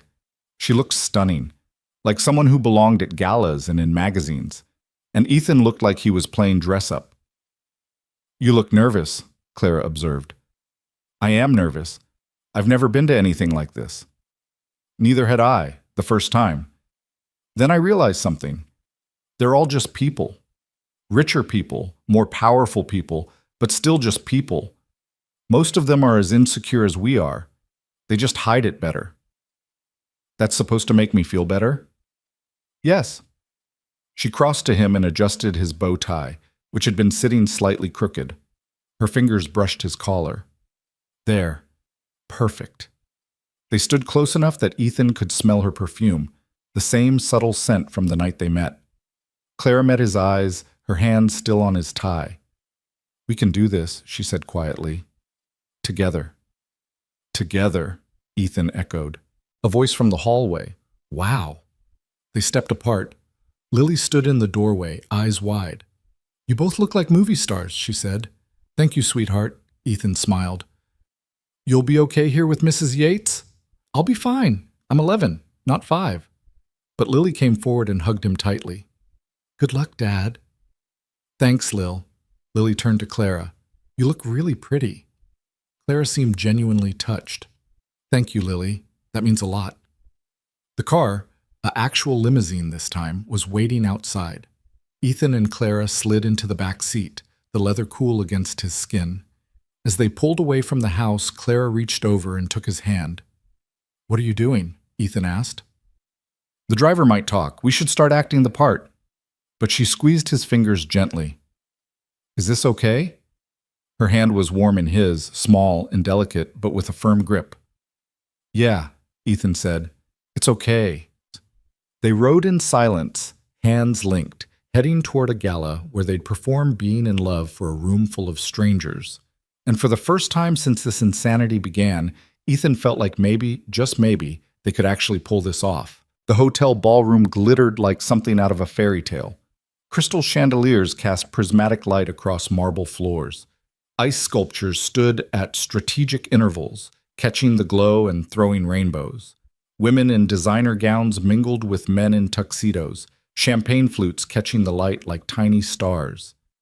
Ethan had never felt more out of place in his life. Breathe, Clara murmured beside him. Her hand rested lightly in the crook of his elbow. You look like you're about to face a firing squad. That might be less terrifying. Doubtful. She nodded toward a cluster of men near the bar. See the tall one with the silver hair? That's Marcus Chen, head of our largest competitor. He's been trying to poach our top engineers for 2 years. Should I be taking notes? Just smile and nod if he talks to you. And whatever you do, don't mention the Henderson project. He doesn't know about it yet. Ethan's head was already spinning. There's a Henderson project? Clara patted his arm. Relax. I'm kidding. Mostly. They moved into the crowd and immediately people began gravitating toward them. Or rather, toward Clara. Ethan was just the unfamiliar accessory she happened to be wearing. Clara, darling! A woman in red silk descended on them. I heard the most extraordinary rumor. Tell me it isn't true. Depends on the rumor, Patricia. Clara's smile was perfectly calibrated, warm but controlled. That you got married. To someone from inside the company. Patricia's eyes slid to Ethan with barely concealed curiosity. Someone we've never even heard of. Then I'm afraid the rumor is true. Clara turned to Ethan. Patricia Nguyen, meet my husband, Ethan Cole. Ethan, Patricia sits on our board. Ethan extended his hand. Pleasure to meet you. Patricia's handshake was brief, her assessment thorough. How fascinating. And where exactly have you been hiding, Mr. Cole? I work in operations. Not much reason for our paths to cross before. Until they did, Clara interjected smoothly. Funny how that happens. Funny indeed. Patricia's tone suggested she found nothing funny about it. You'll have to tell me the whole story later, Clara. I'm absolutely dying to know how this happened. She drifted away, already pulling out her phone. That went well, Ethan said dryly. That went exactly as expected. Patricia thrives on gossip. By the end of the night, she'll have asked 20 people about you and constructed 3 different theories about our marriage. Should I be worried? Only if you can't keep your story straight. Clara's smile didn't waver, but Ethan heard the edge in her voice. Speaking of which, here comes test number 2. A man approached. Mid-50s, expensive suit, the kind of confidence that came from always being the smartest person in the room, or at least believing he was. Clara. His voice was smooth as aged whiskey. What a surprise to see you here with company. Victor. Clara's demeanor shifted subtly, cooler, more guarded. I didn't think galas were your style. They're not. But when I heard you'd be making an announcement, I couldn't resist. Victor's eyes moved to Ethan. And who's this? So this was Victor Hale, the corporate predator who'd been waiting to devour Palmer Industries. Ethan felt his spine straighten instinctively. Victor Hale, this is Ethan Cole, my husband. Clara's emphasis on the last word was slight but deliberate. Ethan, Victor owns Meridian Capital. Congratulations on your marriage, Victor said, extending his hand. His grip was firm, just shy of aggressive. Quite sudden, wasn't it? When you know, Ethan replied evenly. Indeed. Victor's smile didn't reach his eyes. I have to admit, Clara, I'm impressed. I didn't think you had it in you to be so spontaneous. People are full of surprises. Apparently. Victor pulled out his phone, glancing at something on the screen. Though I do wonder about the timing. Your grandfather's trust terms, the upcoming deadline, are satisfied, Clara cut in, as of last Friday. So whatever plans you had, Victor, I'm afraid they're moot. For just a moment, Victor's mask slipped. Anger flashed in his eyes, followed quickly by calculation. When he spoke again, his voice was dangerously soft. I suppose congratulations are in order, then, to both of you. He raised his champagne glass in a mock toast. I hope it all works out exactly as you planned. He walked away, shoulders tight with barely contained fury. Ethan let out a breath he didn't know he'd been holding. That was a threat, Clara finished. He's not going to let this go easily. What can he do? You said the trust terms are satisfied. They are, but Victor doesn't need the trust to cause problems. He can launch investigations, plant stories in the media, dig into our backgrounds looking for anything that doesn't add up. She squeezed Ethan's arm. We need to be very careful from here on out. Before Ethan could respond, a chime rang through the ballroom. A woman in a burgundy gown took the stage. The event coordinator, presumably. Ladies and gentlemen, if you could please take your seats, dinner will be served shortly, and our host for the evening has a few words she'd like to share. Clara's hand tightened on Ethan's arm. That's my cue. They made their way to the head table where name cards marked their seats. Board members and their spouses filled the surrounding chairs, all watching Clara and Ethan with varying degrees of curiosity and skepticism. Ethan sat, hyper-aware of every movement, which fork to use, how to sit, where to put his napkin. Sarah had taught him basic etiquette, but this was different. This was performance art disguised as dinner.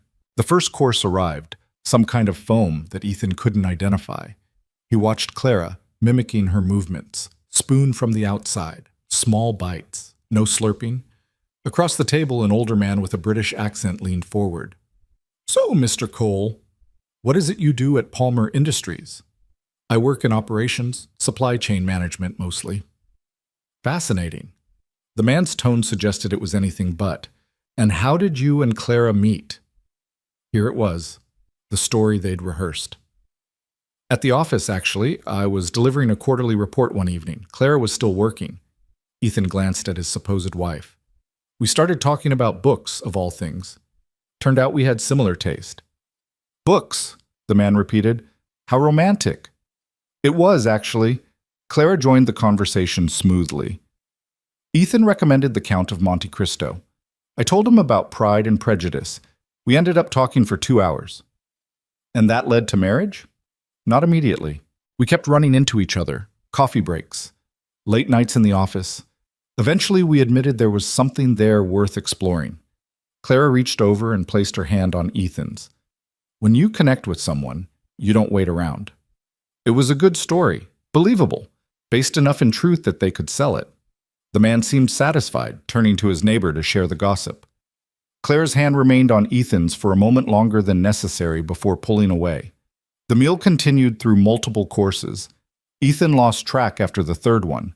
Around them, conversation flowed. Business deals, stock prices, who was divorcing whom, the wealthy at play, utterly comfortable in their element. Finally, dessert was cleared and the coordinator returned to the stage. And now, the moment we've all been waiting for. Please welcome Clara West, CEO of Palmer Industries. Applause filled the ballroom. Clara stood, smoothing her gown, and walked to the podium.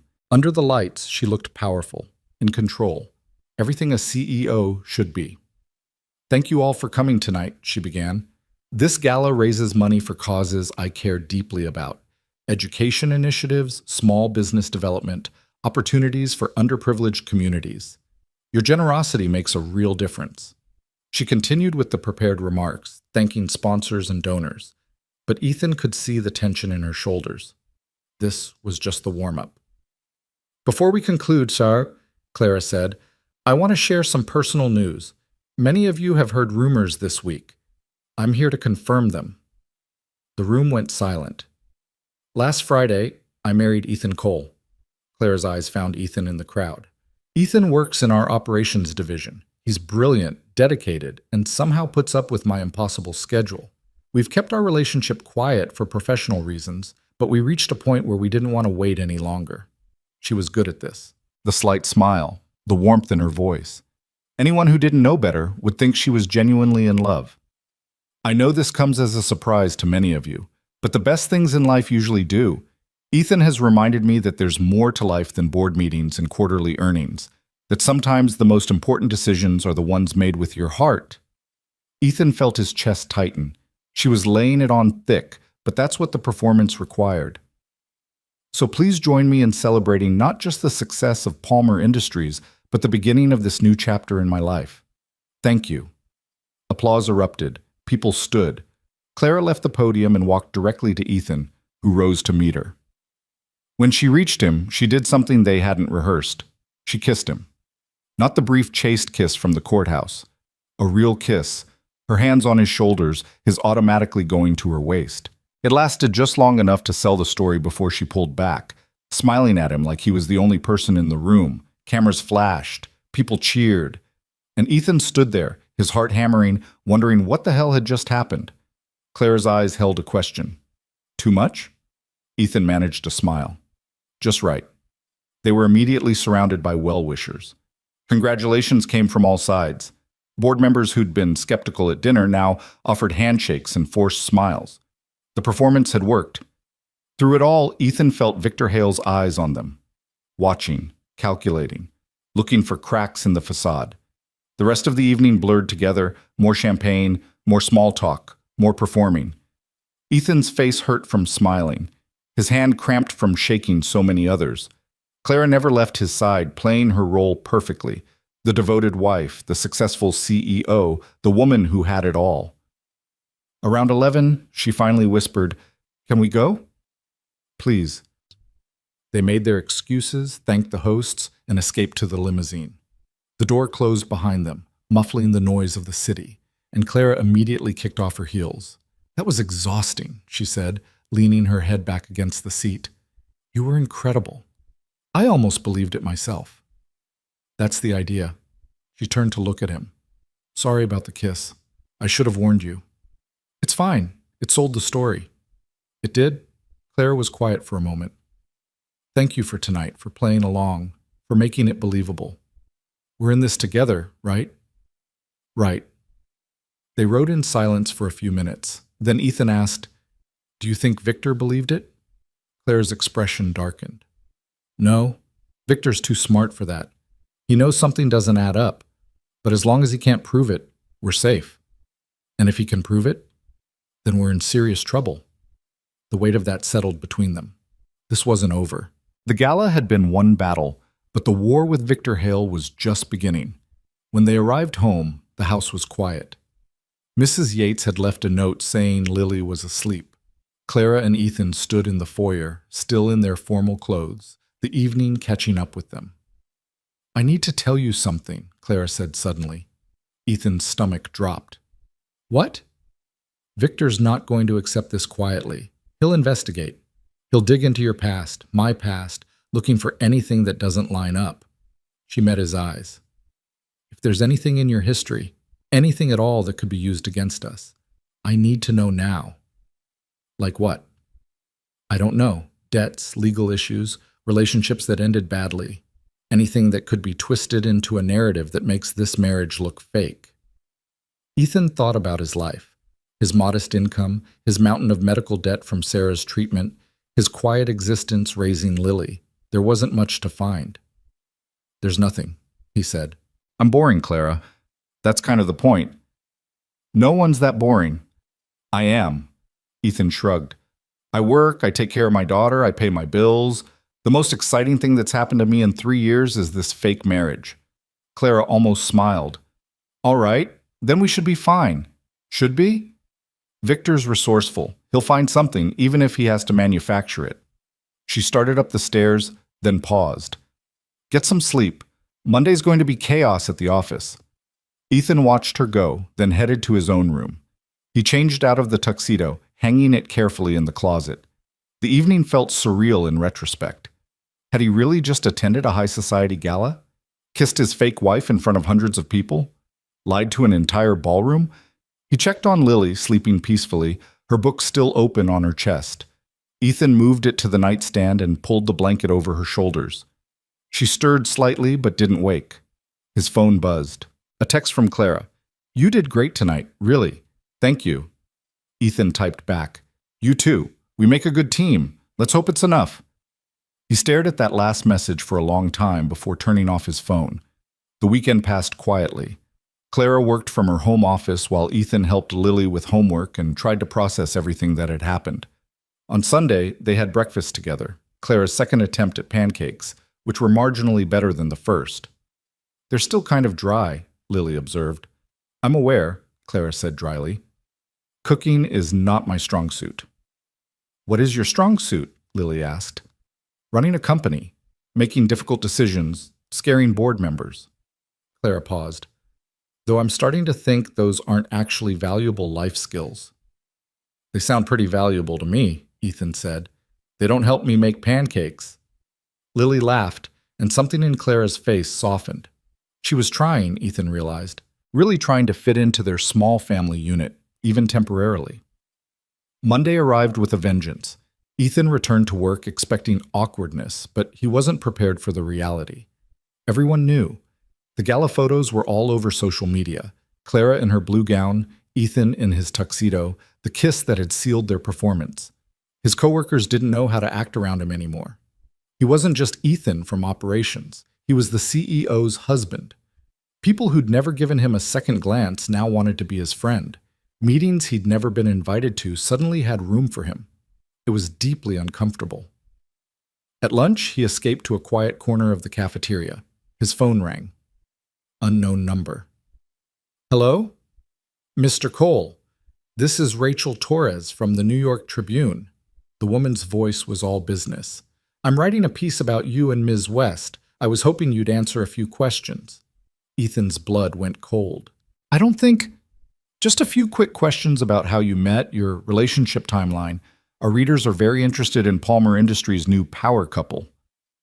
"I'm not interested in being interviewed. Thank you." He hung up. The phone rang again immediately, different number. "Mr. Cole, this is James Chen from Business Weekly."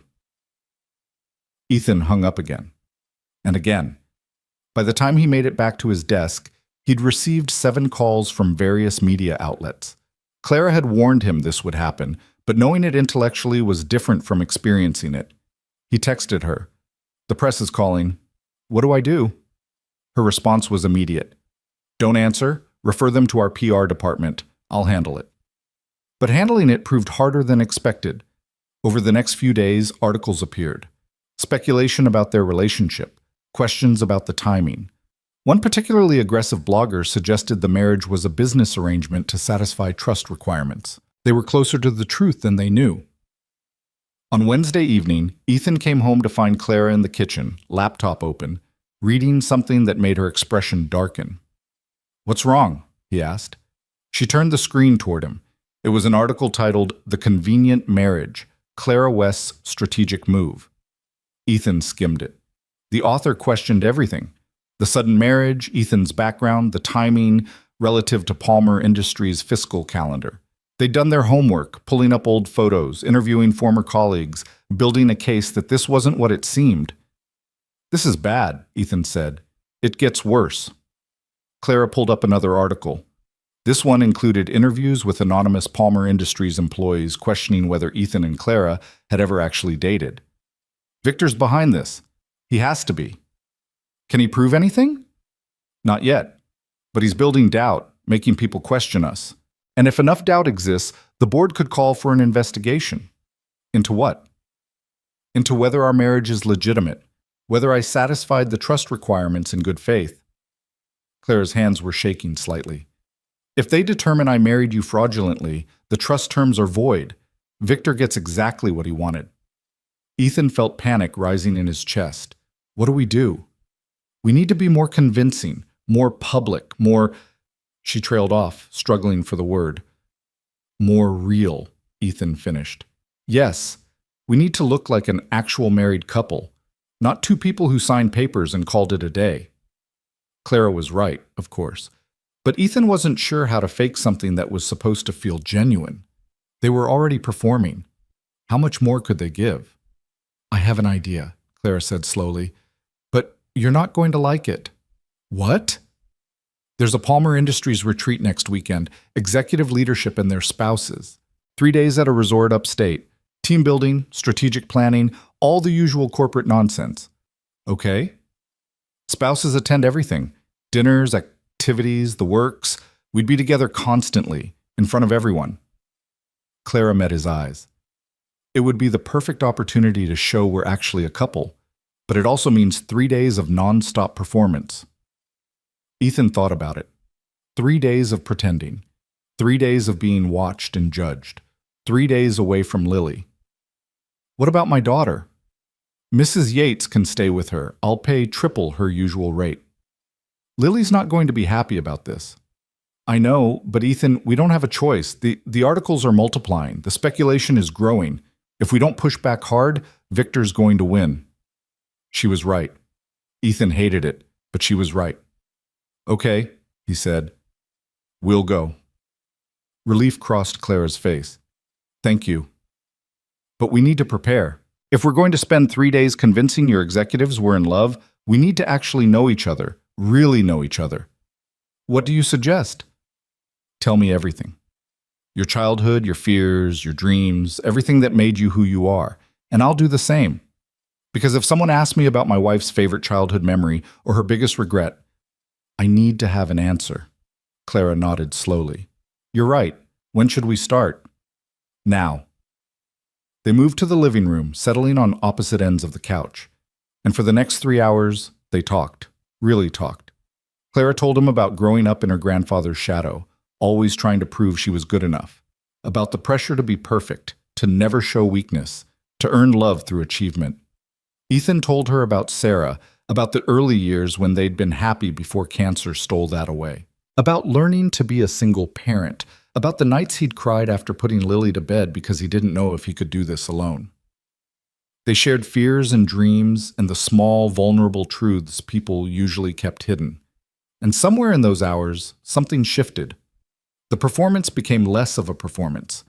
The stranger across from him became a person he actually knew. By the time they finished, it was past midnight. Clara looked exhausted but lighter somehow. Thank you for sharing all that, she said quietly. Thank you for listening.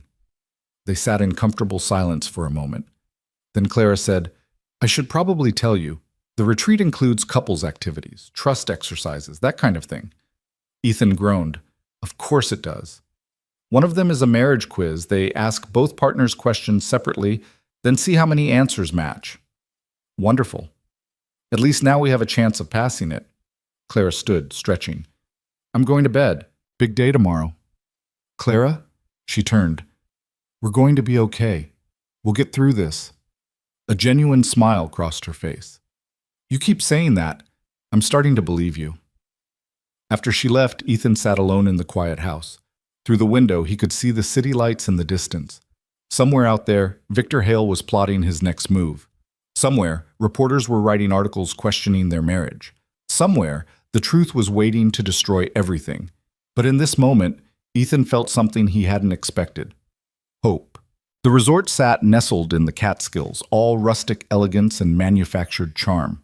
Log cabins dotted the hillside, connected by stone pathways that wound through pine trees. A main lodge dominated the property, massive timber beams, floor-to-ceiling windows overlooking a lake that reflected the autumn sky like polished glass. Ethan and Clara arrived Friday afternoon in a company car, their overnight bags in the trunk containing enough clothes for 3 days of performance. The other executives were already there, gathered on the lodge's deck with cocktails and forced camaraderie. "Remember," Clara murmured as they approached, "we're newlyweds. Happy. Can't keep our hands off each other." That might be overselling it. Trust me, these people need to see affection, real affection. She laced her fingers through his. The gesture was becoming familiar now, almost comfortable.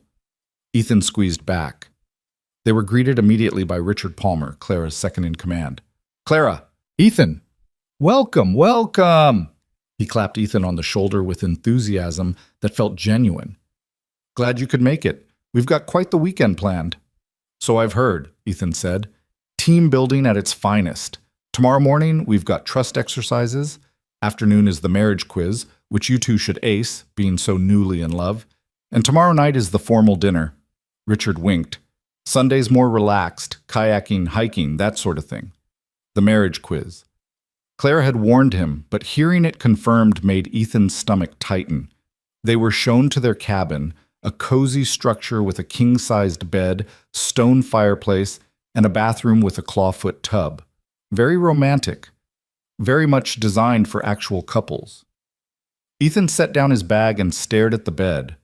One bed. "I can sleep on the floor," he offered. Clara raised an eyebrow.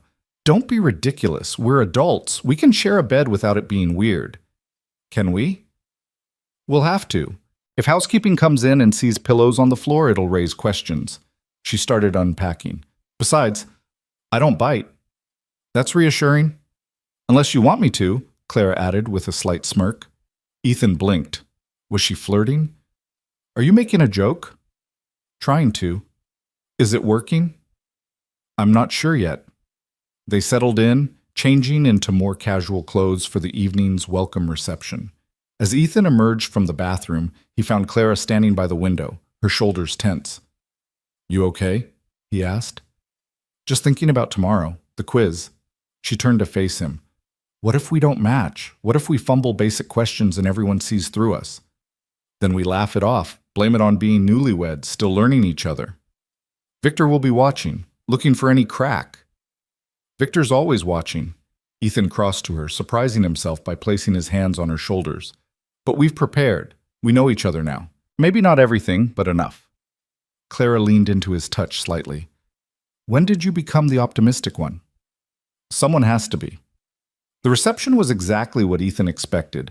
Executives trying to relax while still performing their corporate personas, spouses making polite small talk, an open bar doing most of the heavy lifting.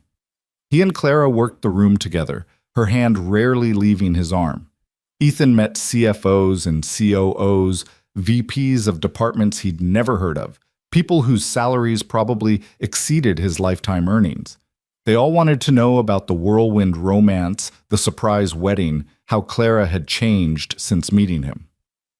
"She smiles more," Ethan found himself saying to one particularly nosy executive's wife. "Before, she was all business. Now she remembers to enjoy life." It wasn't entirely false. Clara did seem lighter lately. Whether that was because of him or just relief that the trust deadline had passed, Ethan wasn't sure. Dinner was served buffet style, upscale comfort food that everyone pretended was just okay even though it was excellent. Ethan sat beside Clara at a long table, her thigh pressed against his in the crowded seating. Every so often, she'd lean over and whisper commentary about whoever was speaking, and Ethan would have to suppress a laugh. "See the woman in the purple dress? That's Helen Chen, head of marketing. She once fired an entire team because they used the wrong font in a presentation." "You're making that up." "I absolutely am not. She has very strong feelings about fonts." This version of Clara, playful, conspiratorial, was new, and Ethan found he liked it. After dinner, people drifted into smaller groups. Some went to the bar, others started a bonfire by the lake. Clara tugged Ethan toward the fire, where they found seats on a log bench. The flames cast dancing shadows across her face. She'd let her hair down, and it fell in dark waves over her shoulders. In the firelight, wearing jeans and a simple sweater, she looked less like a CEO and more like someone Ethan might have actually fallen for under normal circumstances. That thought unsettled him more than it should have. "Penny for your thoughts," Clara said softly. "Just thinking about how strange this all is. A month ago, I didn't know you. Now we're sitting at a corporate retreat pretending to be in love." "Pretending," Clara repeated, something unreadable in her voice. "Isn't that what we're doing?" Before she could answer, Richard Palmer appeared with a guitar. "Anyone want to hear some music? Fair warning, I'm terrible." He was, in fact, terrible, but the awfulness was charming, and soon people were singing along to mangled versions of classic rock songs. Clara surprised Ethan by knowing all the words to Don't Stop Believin'. "Secret Journey fan?" he teased. "My grandfather loved them, used to play their albums constantly." Her smile was wistful. "I haven't thought about that in years." "What else did he love?" "Baseball, the Yankees specifically. Sunday dinners. Old movies. He had this whole collection of films from the 40s and 50s. Clara stared into the fire. "He taught me everything about running a business, but he also taught me to appreciate old things, beautiful things that last. He sounds like a good man." He was. Complicated, traditional in ways that hurt sometimes, but good. She looked at Ethan. "I think he would have liked you." "Yeah?" "You remind me of him, actually. Steady, principled, the kind of person who does what's right even when it's hard." Ethan felt his chest tighten. "I'm not sure I deserve that comparison. You married a stranger to protect 1,200 jobs. I'd say that's pretty principled." "I also did it for $5 million. "True," Clara smiled, "but you could have walked away. You didn't." They sat in comfortable silence, watching the fire burn down to embers. Eventually, people began drifting back to their cabins. Clara and Ethan walked slowly along the stone path, the night air cool against their skin.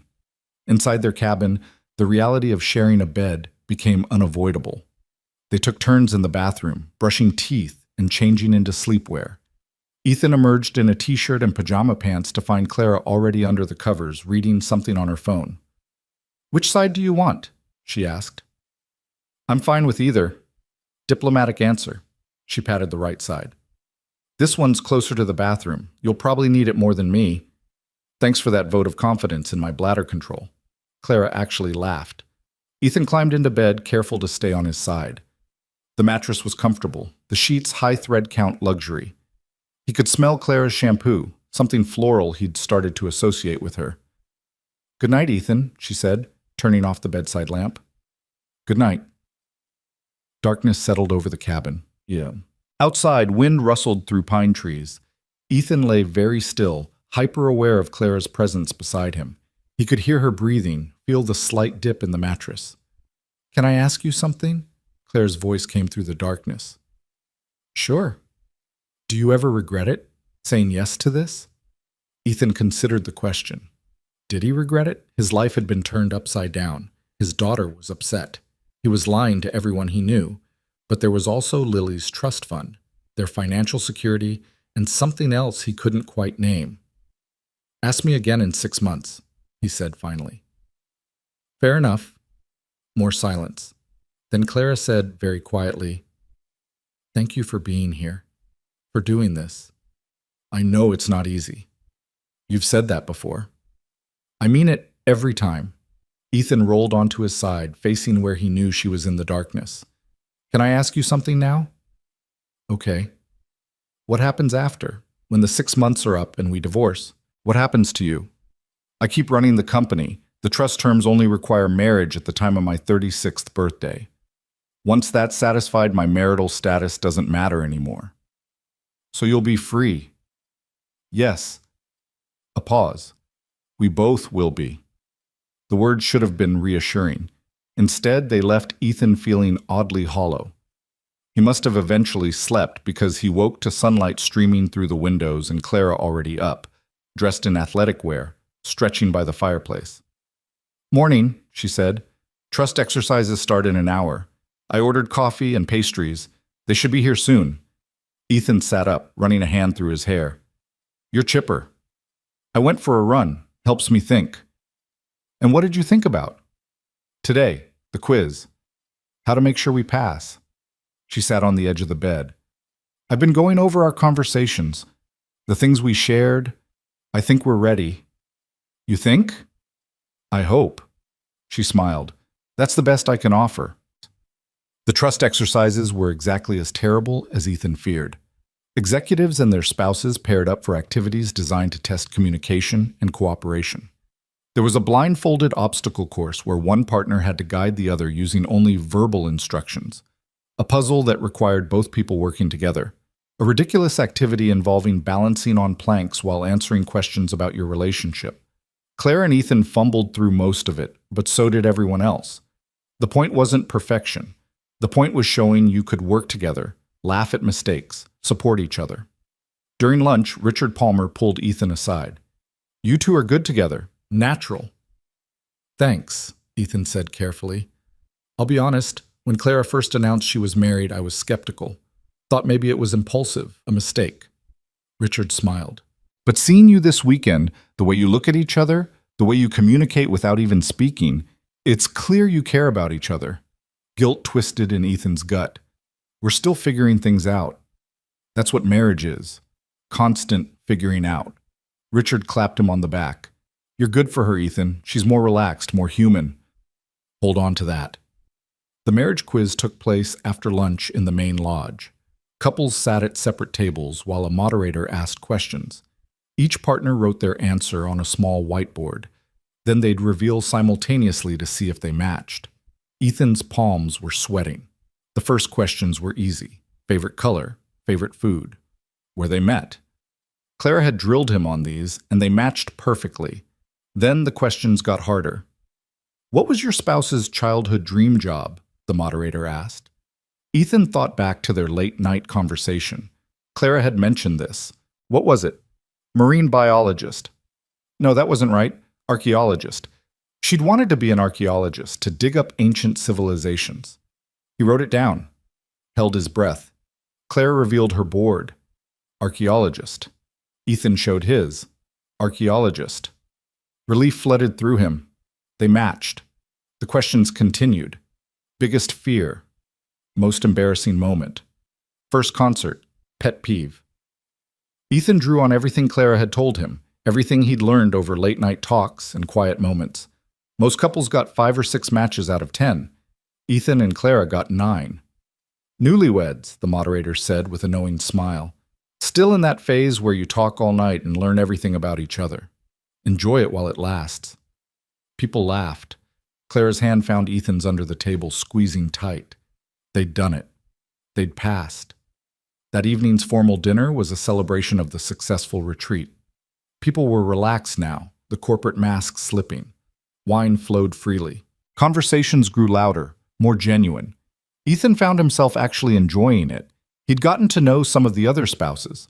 Normal people who'd married into this world of wealth and power and were still trying to figure out how they fit. After dinner, there was dancing. A DJ played a mix of decades, from swing to modern pop. Clara pulled Ethan onto the dance floor. I should warn you, he said. I'm a terrible dancer. Lucky for you, so am I. They swayed together, not quite in rhythm with the music. Clara's hand rested on his shoulder, his on her waist. They were close enough that Ethan could count the flecks of gold in her brown eyes. We did it, Clara said softly. We convinced them. Yeah, we did. Thank you. For the quiz, for this weekend, for everything. You keep thanking me. Because I keep meaning it. She looked up at him, something shifting in her expression. Ethan, I need to tell you something. His heart kicked. What? Before she could answer, someone tapped Clara's shoulder. Victor Hale stood behind them, his smile not reaching his eyes. Mind if I cut in? He asked. Every instinct told Ethan to say no. But refusing would look suspicious, territorial in a way that might seem desperate. Clara's eyes asked the question. Ethan nodded reluctantly. She stepped into Victor's arms, and Ethan moved to the edge of the dance floor, watching. Victor said something that made Clara's spine stiffen. She responded, her face carefully neutral. They danced for what felt like hours, but was probably only 2 minutes. When the song ended, Clara immediately returned to Ethan's side. What did he say? Ethan asked. That he knows. About us. About the arrangement. Claire's voice was barely above a whisper. He can't prove it, but he knows. How? He's been digging, found discrepancies in our timeline, people who never saw us together before the wedding, inconsistencies he's building into a case. She gripped Ethan's arm. He's planning to present it to the board. Force an investigation. Ethan's world tilted. When?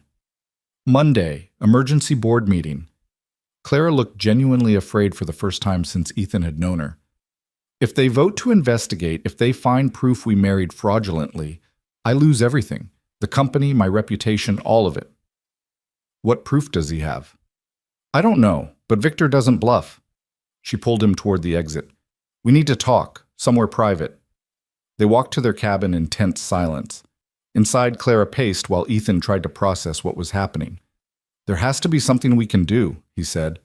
Like what? We can't prove we're in love. We can't show years of history that doesn't exist. Clara's voice broke. Victor's going to win. After everything, he's going to win. No. Ethan caught her mid-pace, his hands on her shoulders. We don't give up. Not yet. Ethan, listen to me. Victor has suspicions. That's all. He doesn't have proof because there isn't any proof. We're legally married. We live together. We know each other. Those are facts. Facts arranged for convenience. But facts nonetheless. Ethan's mind was racing. What if we give the board something Victor can't explain away? Something that proves we're not faking this? Like what?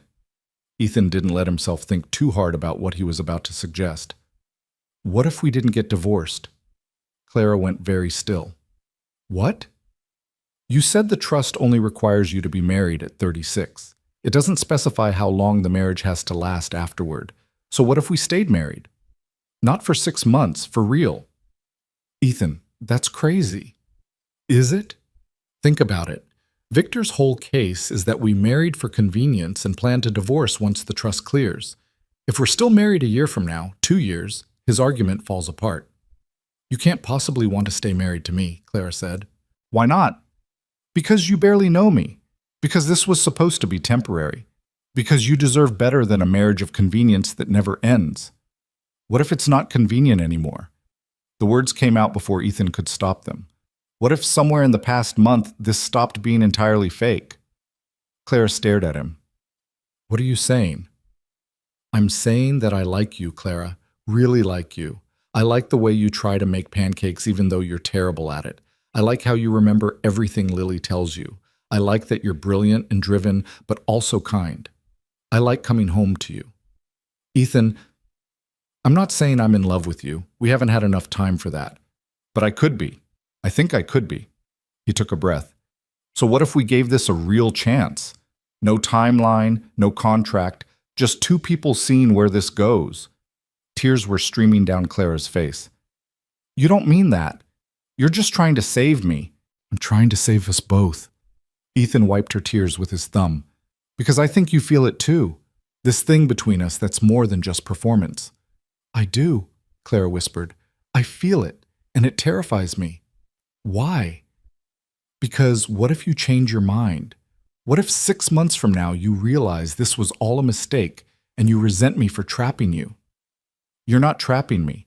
I'm choosing this. Right now, I'm choosing you. Clara looked at him for a long moment.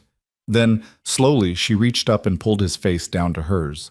The kiss was nothing like the one at the gala or the courthouse. This wasn't for cameras or witnesses. This was real, desperate and honest and full of everything they'd been holding back.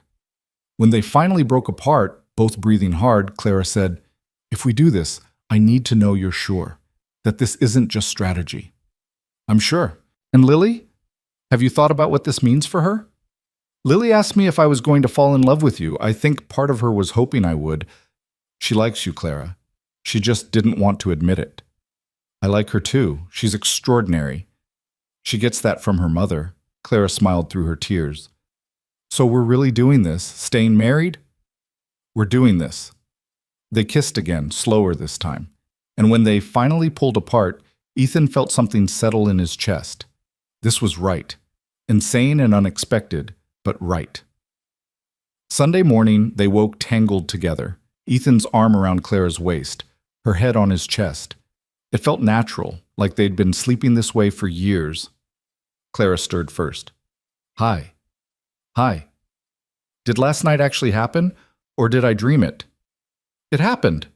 She smiled, then sobered. We still have to face the board tomorrow. Victor's still going to call for an investigation. Let him. We'll tell them the truth. Which truth? That we married quickly, that there were practical reasons involved, but that somewhere along the way, we fell for each other. Ethan kissed her forehead. It's not a lie anymore. The drive back to the city felt different. Clara sat closer, her hand in his. They talked about the future, not the performance, but the actual future. What staying married would look like. How to tell Lily. What it meant for them both. When they arrived home, Lily was waiting in the living room with Mrs. Yates. She took one look at them and her eyes widened. Something's different, she said. What do you mean? Ethan asked. You're different. You're standing closer. Lily's eyes narrowed. Did something happen? Ethan glanced at Clara, who nodded encouragingly. Can we talk? He asked Lily. Just the two of us? They went to the kitchen while Clara tactfully gave them space. Ethan sat across from his daughter, searching for the right words. Remember when you asked if I was going to fall in love with Clara? Lily's expression became guarded. Yeah. I told you no, that this was just a job. Ethan took a breath. I was wrong. You fell in love with her, Lily said flatly. I'm falling. I don't know if it's love yet, but it's something real, something that matters. He reached for her hand. And I need to know how you feel about that. Lily was quiet for a long moment. Then, is she going to leave? What? Mom left. Not on purpose, but she left. And I know this was supposed to be temporary with Clara. So is she going to leave too? Ethan's heart broke. No, sweetheart. She's not leaving. We're staying married, for real this time. You promise? I promise. And if Clara's okay with it, I'd like us to be a family, the three of us. Lily looked toward the living room where Clara waited. She makes you happy. She does. And she's nice to me, even when she doesn't have to be. She really likes you, Lil. Can I ask her something? Of course. Lily went to the living room. Ethan followed, finding Clara standing by the window looking nervous. Clara? Lily said. Yes? Are you going to stay? Like, actually stay? Clara knelt down to Lily's level. If you'll let me, yes. I know this started strangely, but your dad and I, we've become real. And I'd like to try being part of your family. If that's okay with you. Lily studied her for a long moment. Then, unexpectedly, she hugged Clara. Okay, Lily whispered. You can stay. Clara's arms came around her, tears streaming down her face again. Ethan watched them, his throat tight with emotion. This was what he'd been missing, what they'd all been missing.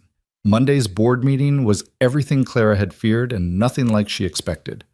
Victor presented his case, the timeline inconsistencies, the lack of prior relationship evidence, the convenient timing. But then Clara presented her defense. Victor's right, she said calmly. Ethan and I married quickly. There were practical considerations, but what Victor doesn't understand is that sometimes practical decisions lead to real feelings. She pulled up photos on the screen, the gala, the retreat, moments captured by corporate photographers that showed two people genuinely connecting. I'm not going to stand here and pretend this was a traditional romance. It wasn't. But it's real. Ethan and I are building something together, and whether Victor approves or not, whether any of you approve, doesn't change the facts. I satisfied the trust requirements legally and in good faith, and I intend to remain married to my husband. Richard Palmer spoke up. I was at the retreat. I saw them together. They're not faking this. Other board members nodded. Even those allied with Victor seemed unconvinced by his accusations. Victor tried to push back, but he had nothing concrete. No proof of fraud. No evidence of deception. Just suspicion and circumstantial observations. The vote wasn't even close. The board declined to investigate. Clara's marriage stood. Victor's play had failed. After the meeting, Clara found Ethan waiting in her office. How did it go? He asked. We won. She collapsed into his arms. It's over. Victor has nothing. So we're safe. We're safe. They stood like that for a long moment, just holding each other. Then Clara pulled back, smiling. I have something for you, she said. She pulled out the ring they'd bought for appearances, the simple gold band that had started all of this. Except it wasn't the same ring. This one had an inscription inside. Read it, Clara said. Ethan tilted it to the light. The inscription read, The best things in life usually surprise us. It's what I said at the gala, Clara explained, about our relationship. I meant it then, even though I didn't know it yet. And I mean it now.